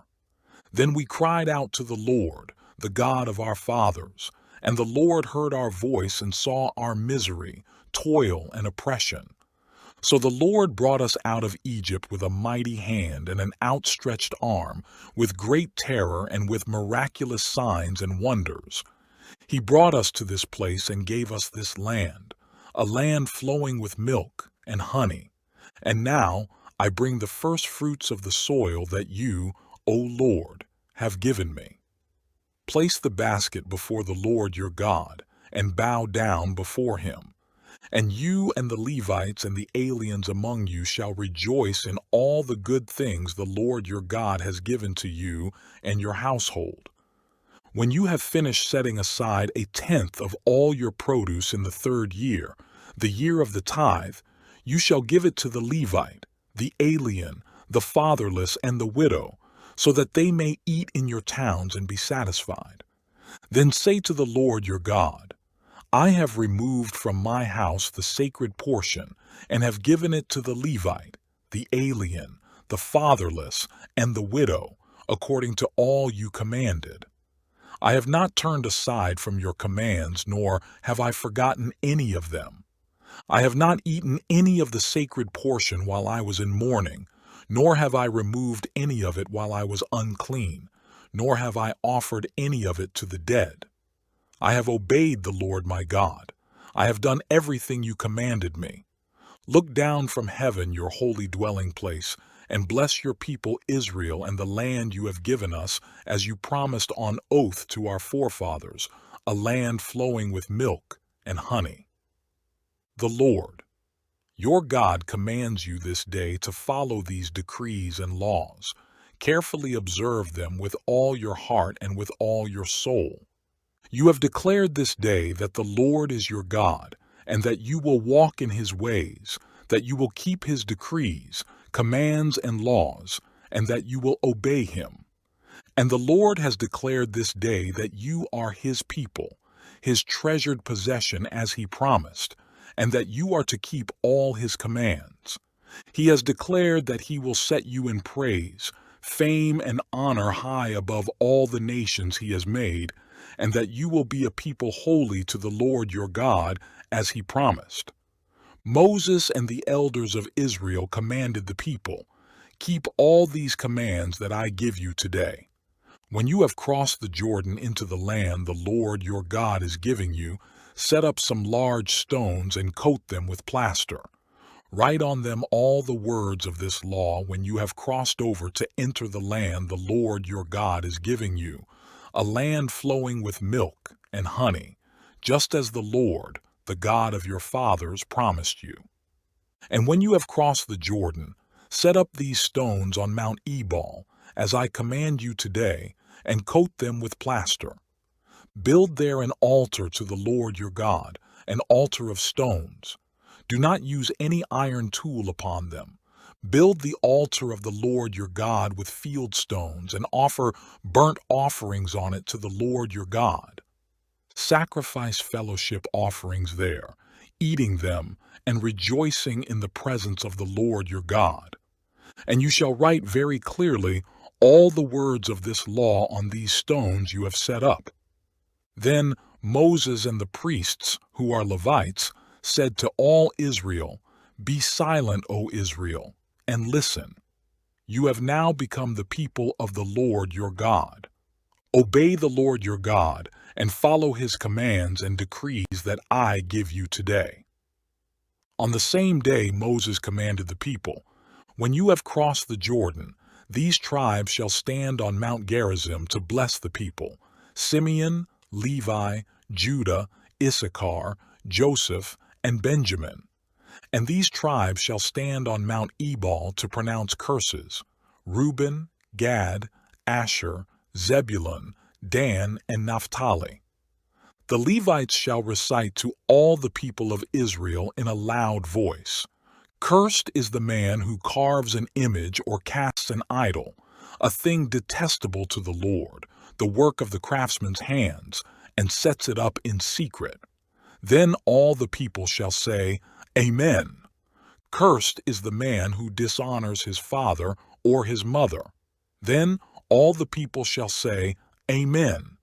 Cursed is the man who moves his neighbor's boundary stone. Then all the people shall say, "Amen." Cursed is the man who leads the blind astray on the road. Then all the people shall say, "Amen." Cursed is the man who withholds justice from the alien, the fatherless, or the widow. Then all the people shall say, "Amen." Cursed is the man who sleeps with his father's wife, for he dishonors his father's bed. Then all the people shall say, "Amen." Cursed is the man who has sexual relations with any animal. Then all the people shall say, "Amen." Cursed is the man who sleeps with his sister, the daughter of his father, or the daughter of his mother. Then all the people shall say, "Amen." Cursed is the man who sleeps with his mother-in-law.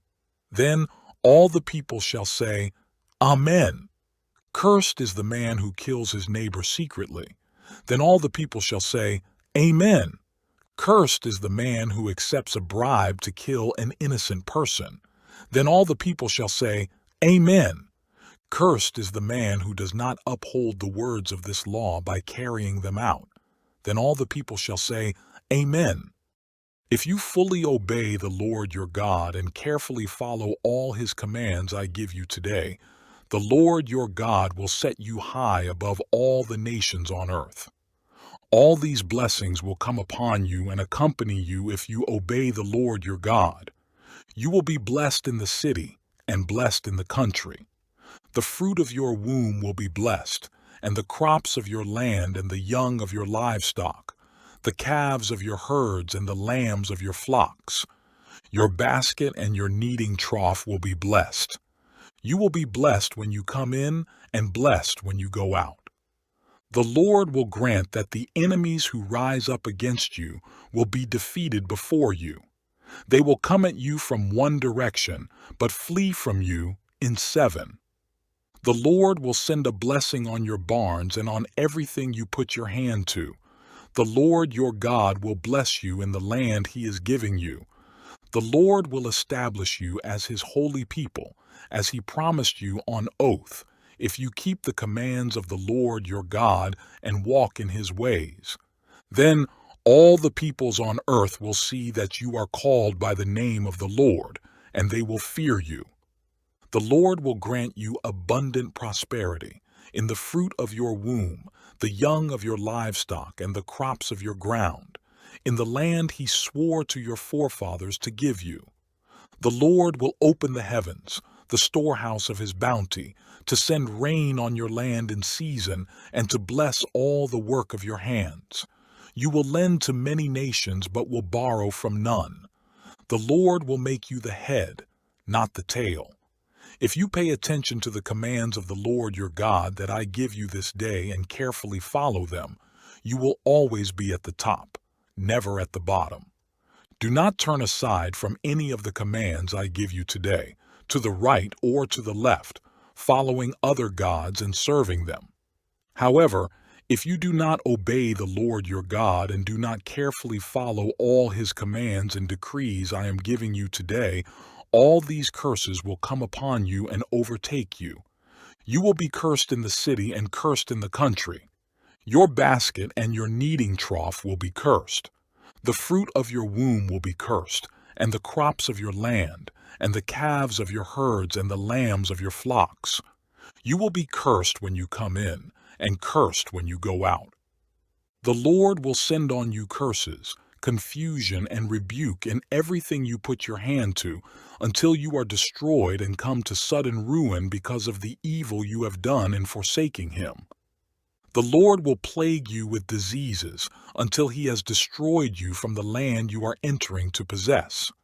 The Lord will strike you with wasting disease, with fever and inflammation, with scorching heat and drought, with blight and mildew, which will plague you until you perish. The sky over your head will be bronze, the ground beneath you iron. The Lord will turn the rain of your country into dust and powder. It will come down from the skies until you are destroyed. The Lord will cause you to be defeated before your enemies. You will come at them from one direction, but flee from them in seven, and you will become a thing of horror to all the kingdoms on earth. Your carcasses will be food for all the birds of the air and the beasts of the earth, and there will be no one to frighten them away. The Lord will afflict you with the boils of Egypt and with tumors, festering sores and the itch, from which you cannot be cured. The Lord will afflict you with madness, blindness, and confusion of mind. At midday, you will grope about like a blind man in the dark. You will be unsuccessful in everything you do. Day after day you will be oppressed and robbed with no one to rescue you. You will be pledged to be married to a woman, but another will take her and ravish her. You will build a house, but you will not live in it. You will plant a vineyard, but you will not even begin to enjoy its fruit. Your ox will be slaughtered before your eyes, but you will eat none of it. Your donkey will be forcibly taken from you and will not be returned. Your sheep will be given to your enemies, and no one will rescue them. Your sons and daughters will be given to another nation, and you will wear out your eyes watching for them day after day, powerless to lift a hand. A people that you do not know will eat what your land and labor produce, and you will have nothing but cruel oppression all your days. The sights you see will drive you mad. The Lord will afflict your knees and legs with painful boils that cannot be cured, spreading from the soles of your feet to the top of your head. The Lord will drive you and the king you set over you to a nation unknown to you or your fathers. There you will worship other gods, gods of wood and stone. You will become a thing of horror and an object of scorn and ridicule to all the nations where the Lord will drive you. You will sow much seed in the field, but you will harvest little, because locusts will devour it. You will plant vineyards and cultivate them, but you will not drink the wine or gather the grapes, because worms will eat them. You will have olive trees throughout your country, but you will not use the oil, because the olives will drop off.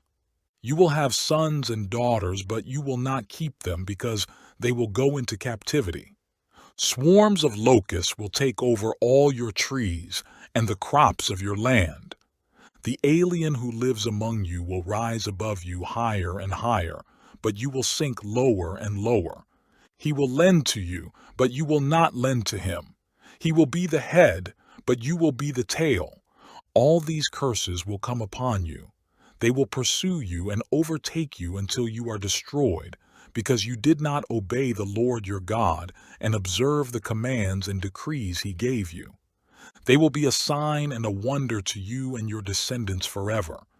Because you did not serve the Lord your God joyfully and gladly in the time of prosperity, therefore in hunger and thirst, in nakedness and dire poverty, you will serve the enemies the Lord sends against you. He will put an iron yoke on your neck until he has destroyed you. The Lord will bring a nation against you from far away, from the ends of the earth, like an eagle swooping down, a nation whose language you will not understand, a fierce-looking nation without respect for the old or pity for the young. They will devour the young of your livestock and the crops of your land until you are destroyed. They will leave you no grain, new wine or oil, nor any calves of your herds or lambs of your flocks until you are ruined. They will lay siege to all the cities throughout your land until the high fortified walls in which you trust fall down. They will besiege all the cities throughout the land the Lord your God is giving you. Because of the suffering that your enemy will inflict on you during the siege, you will eat the fruit of the womb, the flesh of the sons and daughters the Lord your God has given you. Even the most gentle and sensitive man among you will have no compassion on his own brother or the wife he loves or his surviving children, and he will not give to one of them any of the flesh of his children that he is eating. It will be all he has left because of the suffering your enemy will inflict on you during the siege of all your cities. The most gentle and sensitive woman among you, so sensitive and gentle that she would not venture to touch the ground with the sole of her foot, will begrudge the husband she loves and her own son or daughter, the afterbirth from her womb and the children she bears, for she intends to eat them secretly during the siege and in the distress that your enemy will inflict on you in your cities. If you do not carefully follow all the words of this law, which are written in this book, and do not revere this glorious and awesome name, the Lord your God, the Lord will send fearful plagues on you and your descendants, harsh and prolonged disasters, and severe and lingering illnesses. He will bring upon you all the diseases of Egypt that you dreaded, and they will cling to you. The Lord will also bring on you every kind of sickness and disaster not recorded in this book of the law until you are destroyed. You who were as numerous as the stars in the sky will be left but few in number, because you did not obey the Lord your God. Just as it pleased the Lord to make you prosper and increase in number, so it will please him to ruin and destroy you. You will be uprooted from the land you are entering to possess. Then the Lord will scatter you among all nations, from one end of the earth to the other. There you will worship other gods, gods of wood and stone, which neither you nor your fathers have known. Among those nations you will find no repose, no resting place for the sole of your foot. There the Lord will give you an anxious mind, eyes weary with longing, and a despairing heart. You will live in constant suspense, filled with dread both night and day, never sure of your life. In the morning you will say, "If only it were evening," and in the evening, "If only it were morning," because of the terror that will fill your hearts and the sights that your eyes will see. The Lord will send you back in ships to Egypt on a journey I said you should never make again. There you will offer yourselves for sale to your enemies as male and female slaves, but no one will buy you. These are the terms of the covenant the Lord commanded Moses to make with the Israelites in Moab, in addition to the covenant he had made with them at Horeb. Moses summoned all the Israelites and said to them, "Your eyes have seen all that the Lord did in Egypt to Pharaoh, to all his officials, and to all his land. With your own eyes you saw those great trials, those miraculous signs and great wonders.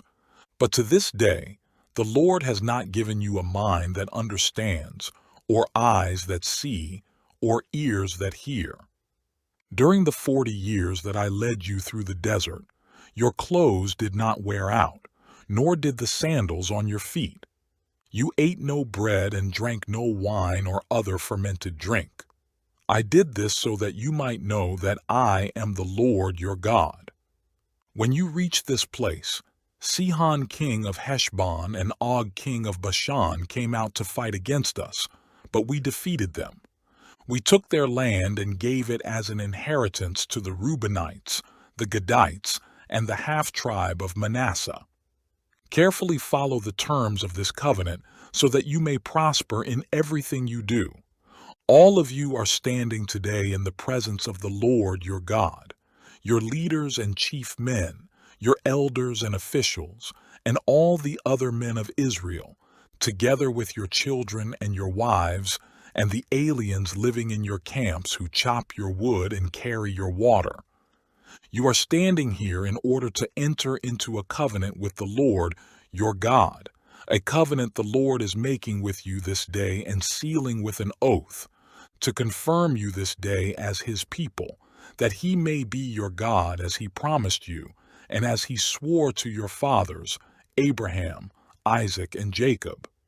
I am making this covenant with its oath, not only with you, who are standing here with us today in the presence of the Lord our God, but also with those who are not here today.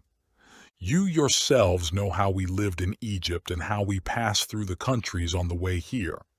You saw among them their detestable images and idols of wood and stone, of silver and gold. Make sure there is no man or woman, clan or tribe among you today whose heart turns away from the Lord our God to go and worship the gods of those nations. Make sure there is no root among you that produces such bitter poison. When such a person hears the words of this oath, he invokes a blessing on himself and therefore thinks, I will be safe, even though I persist in going my own way. This will bring disaster on the watered land as well as the dry.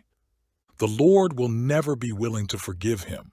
His wrath and zeal will burn against that man.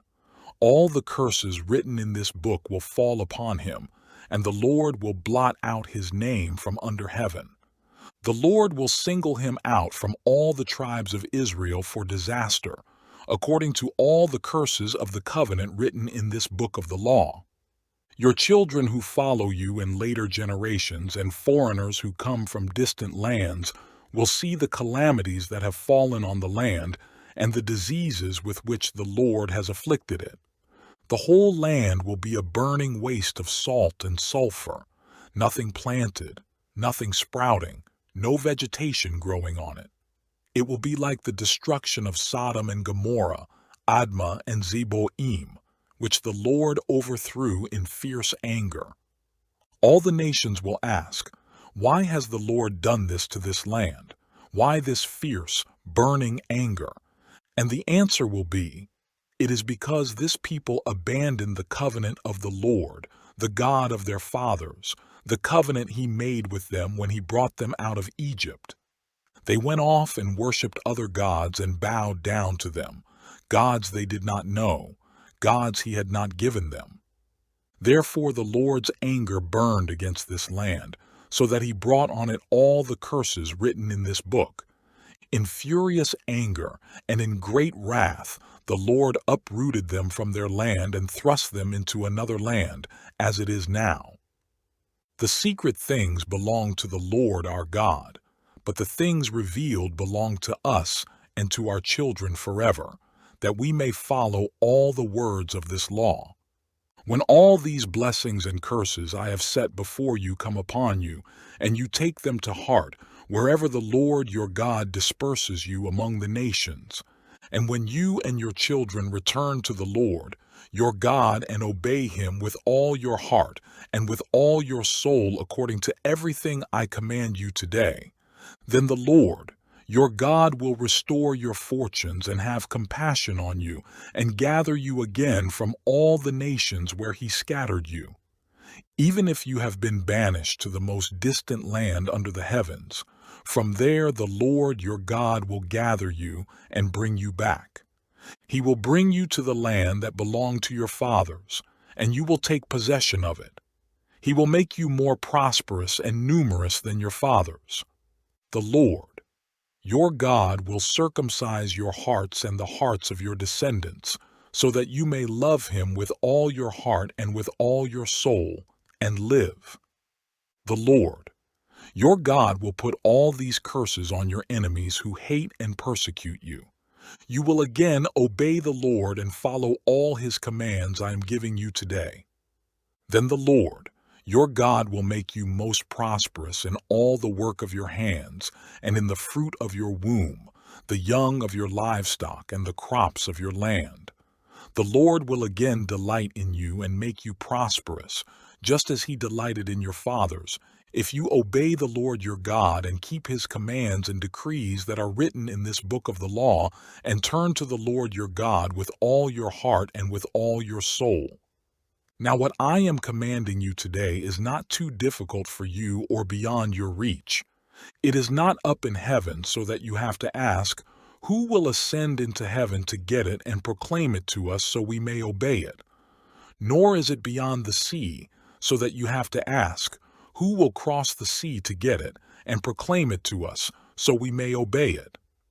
No, the word is very near you. It is in your mouth and in your heart so you may obey it. See, I set before you today life and prosperity, death and destruction. For I command you today to love the Lord your God, to walk in his ways, and to keep his commands, decrees, and laws. Then you will live and increase, and the Lord your God will bless you in the land you are entering to possess. But if your heart turns away and you are not obedient, and if you are drawn away to bow down to other gods and worship them, I declare to you this day that you will certainly be destroyed. You will not live long in the land you are crossing the Jordan to enter and possess. This day I call heaven and earth as witnesses against you that I have set before you life and death, blessings and curses. Now choose life, so that you and your children may live, and that you may love the Lord your God, listen to his voice, and hold fast to him. For the Lord is your life, and he will give you many years in the land he swore to give to your fathers, Abraham, Isaac, and Jacob. Then Moses went out and spoke these words to all Israel. I am now 120 years old, and I am no longer able to lead you. The Lord has said to me, you shall not cross the Jordan. The Lord, your God himself, will cross over ahead of you. He will destroy these nations before you, and you will take possession of their land. Joshua also will cross over ahead of you, as the Lord said. And the Lord will do to them what he did to Sihon and Og, the kings of the Amorites, whom he destroyed along with their land. The Lord will deliver them to you, and you must do to them all that I have commanded you. Be strong and courageous. Do not be afraid or terrified because of them, for the Lord your God goes with you. He will never leave you nor forsake you. Then Moses summoned Joshua and said to him in the presence of all Israel, be strong and courageous, for you must go with this people into the land that the Lord swore to their forefathers to give them, and you must divide it among them as their inheritance. The Lord himself goes before you and will be with you. He will never leave you nor forsake you. Do not be afraid. Do not be discouraged. So Moses wrote down this law and gave it to the priests, the sons of Levi, who carried the ark of the covenant of the Lord, and to all the elders of Israel. Then Moses commanded them, at the end of every 7 years, in the year for canceling debts, during the Feast of Tabernacles, when all Israel comes to appear before the Lord your God at the place he will choose, you shall read this law before them in their hearing. Assemble the people, men, women, and children, and the aliens living in your towns, so they can listen and learn to fear the Lord your God and follow carefully all the words of this law. Their children, who do not know this law, must hear it and learn to fear the Lord your God as long as you live in the land you are crossing the Jordan to possess. The Lord said to Moses, now the day of your death is near. Call Joshua and present yourselves at the tent of meeting, where I will commission him. So Moses and Joshua came and presented themselves at the tent of meeting. Then the Lord appeared at the tent in a pillar of cloud, and the cloud stood over the entrance to the tent. And the Lord said to Moses, you are going to rest with your fathers, and these people will soon prostitute themselves to the foreign gods of the land they are entering. They will forsake me and break the covenant I made with them. On that day I will become angry with them and forsake them. I will hide my face from them, and they will be destroyed. Many disasters and difficulties will come upon them, and on that day they will ask, have not these disasters come upon us because our God is not with us? And I will certainly hide my face on that day because of all their wickedness in turning to other gods. Now write down for yourselves this song and teach it to the Israelites and have them sing it, so that it may be a witness for me against them. When I have brought them into the land flowing with milk and honey, the land I promised on oath to their forefathers, and when they eat their fill and thrive, they will turn to other gods and worship them, rejecting me and breaking my covenant.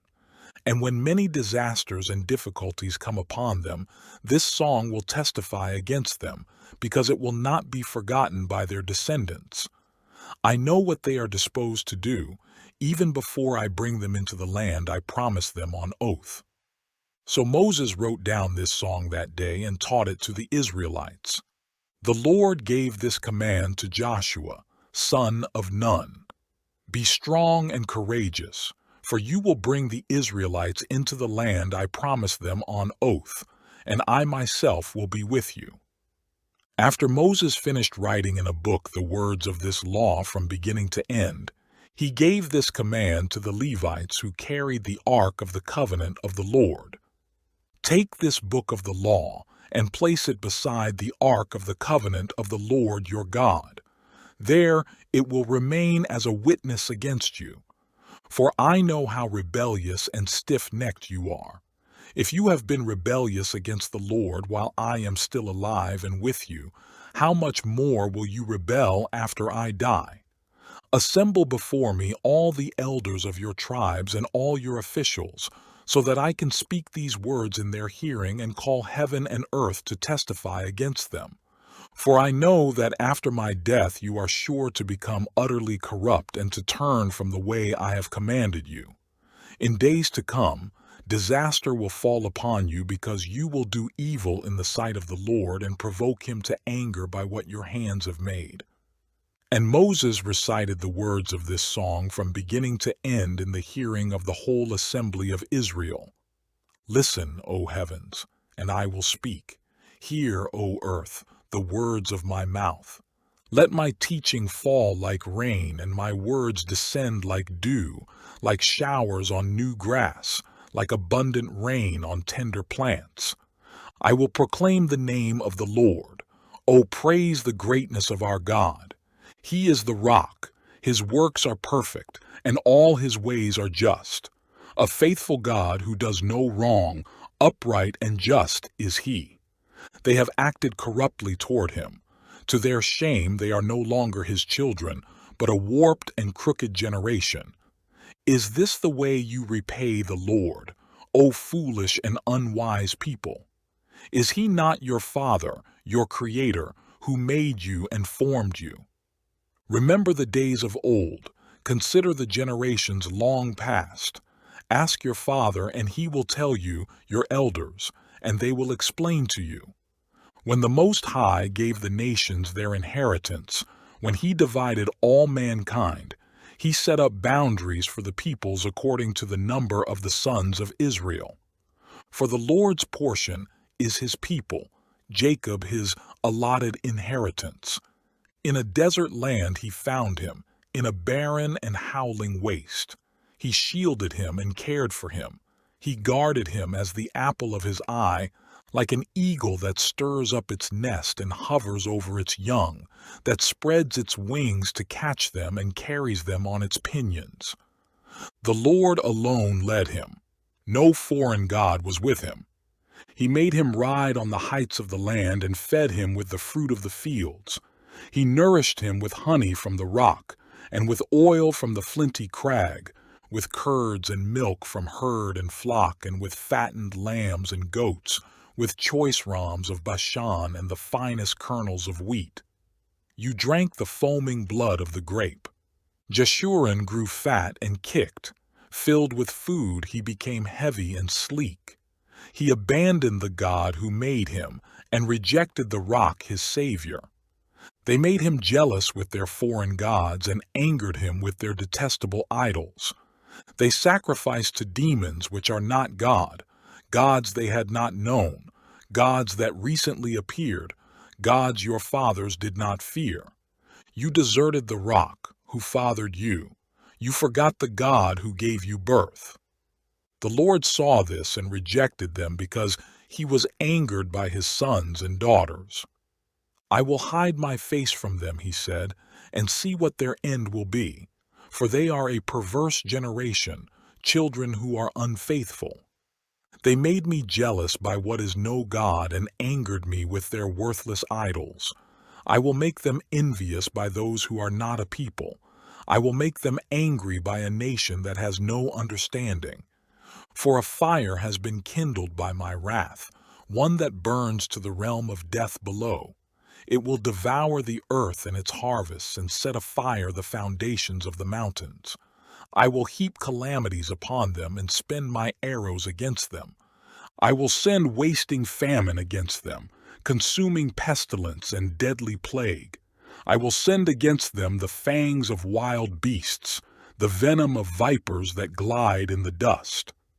In the street the sword will make them childless. In their homes terror will reign. Young men and young women will perish, infants and gray-haired men. I said I would scatter them and blot out their memory from mankind, but I dreaded the taunt of the enemy, lest the adversary misunderstand and say, "Our hand has triumphed. The Lord has not done all this." They are a nation without sense. There is no discernment in them. If only they were wise and would understand this and discern what their end will be. How could one man chase 1,000 or two put 10,000 to flight unless their rock had sold them, unless the Lord had given them up? For their rock is not like our rock, as even our enemies concede. Their vine comes from the vine of Sodom and from the fields of Gomorrah. Their grapes are filled with poison, and their clusters with bitterness. Their wine is the venom of serpents, the deadly poison of cobras. Have I not kept this in reserve and sealed it in my vaults? It is mine to avenge. I will repay. In due time their foot will slip. Their day of disaster is near, and their doom rushes upon them. The Lord will judge his people and have compassion on his servants when he sees their strength is gone, and no one is left, slave or free. He will say, "Now where are their gods, the rock they took refuge in, the gods who ate the fat of their sacrifices and drank the wine of their drink offerings? Let them rise up to help you. Let them give you shelter. See now that I myself am he. There is no God besides me. I put to death and I bring to life. I have wounded and I will heal, and no one can deliver out of my hand. I lift my hand to heaven and declare, as surely as I live forever, when I sharpen my flashing sword and my hand grasps it in judgment, I will take vengeance on my adversaries and repay those who hate me. I will make my arrows drunk with blood, while my sword devours flesh, the blood of the slain and the captives, the heads of the enemy leaders. Rejoice, O nations, with his people, for he will avenge the blood of his servants. He will take vengeance on his enemies and make atonement for his land and people. Moses came with Joshua son of Nun and spoke all the words of this song in the hearing of the people. When Moses finished reciting all these words to all Israel, he said to them, "Take to heart all the words I have solemnly declared to you this day, so that you may command your children to obey carefully all the words of this law. They are not just idle words for you. They are your life. By them you will live long in the land you are crossing the Jordan to possess." On that same day the Lord told Moses, "Go up into the Abarim range to Mount Nebo in Moab, across from Jericho, and view Canaan, the land I am giving the Israelites as their own possession. There on the mountain that you have climbed you will die and be gathered to your people, just as your brother Aaron died on Mount Hor and was gathered to his people. This is because both of you broke faith with me in the presence of the Israelites at the waters of Meribah Kadesh in the desert of Zin, and because you did not uphold my holiness among the Israelites. Therefore, you will see the land only from a distance. You will not enter the land I am giving to the people of Israel. This is the blessing that Moses, the man of God, pronounced on the Israelites before his death. He said, "The Lord came from Sinai and dawned over them from Seir. He shone forth from Mount Paran. He came with myriads of holy ones from the south, from his mountain slopes. Surely it is you who love the people. All the holy ones are in your hand. At your feet they all bow down, and from you receive instruction, the law that Moses gave us, the possession of the assembly of Jacob." He was king over Jeshurun when the leaders of the people assembled, along with the tribes of Israel. Let Reuben live and not die, nor his men be few.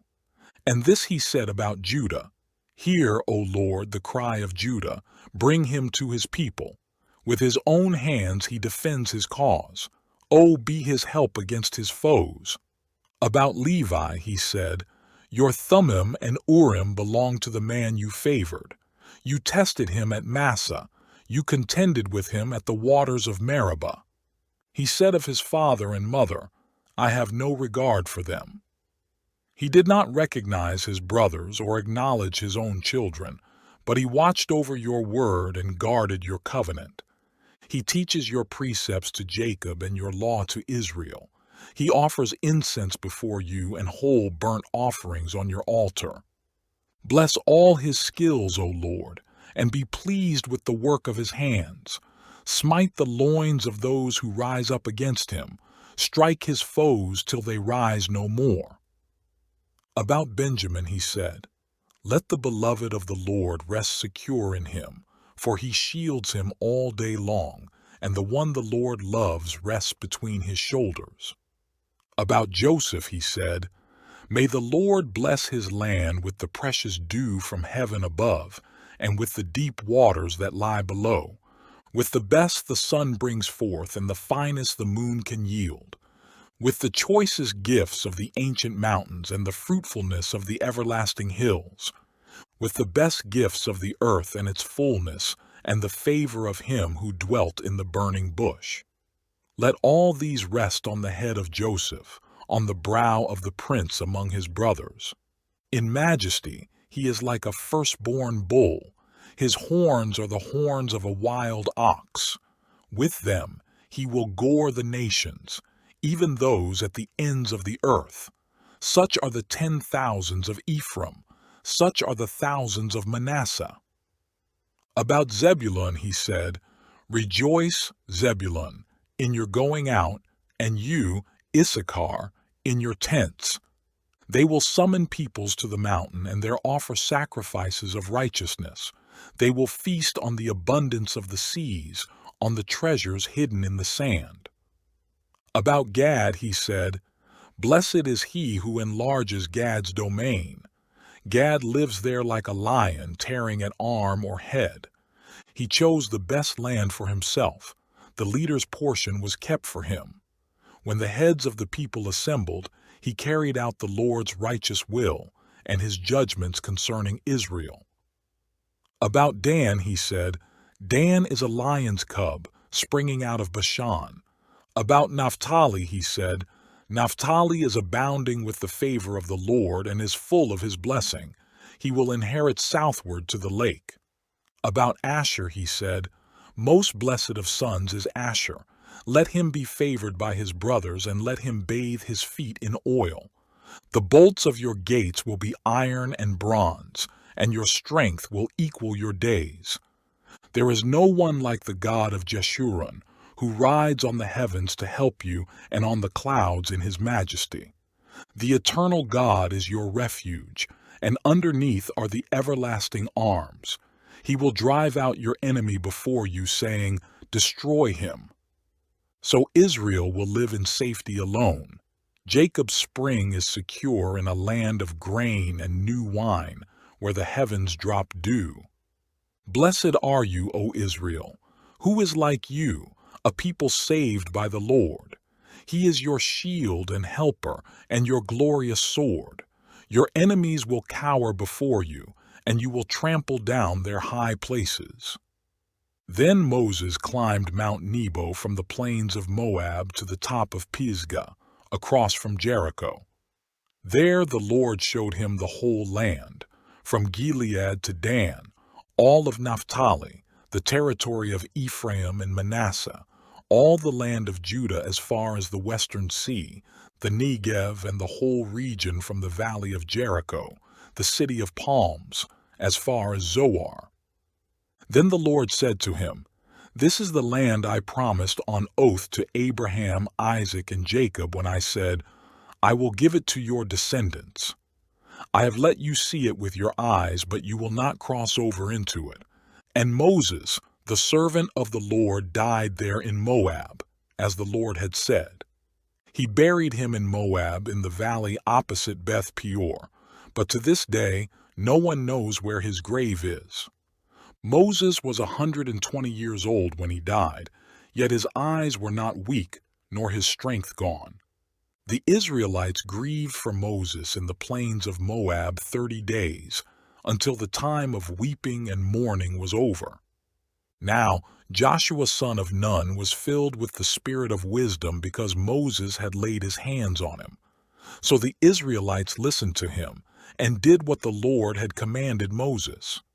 Since then, no prophet has risen in Israel like Moses, whom the Lord knew face to face, who did all those miraculous signs and wonders the Lord sent him to do in Egypt, to Pharaoh and to all his officials and to his whole land. For no one has ever shown the mighty power or performed the awesome deeds that Moses did in the sight of all Israel.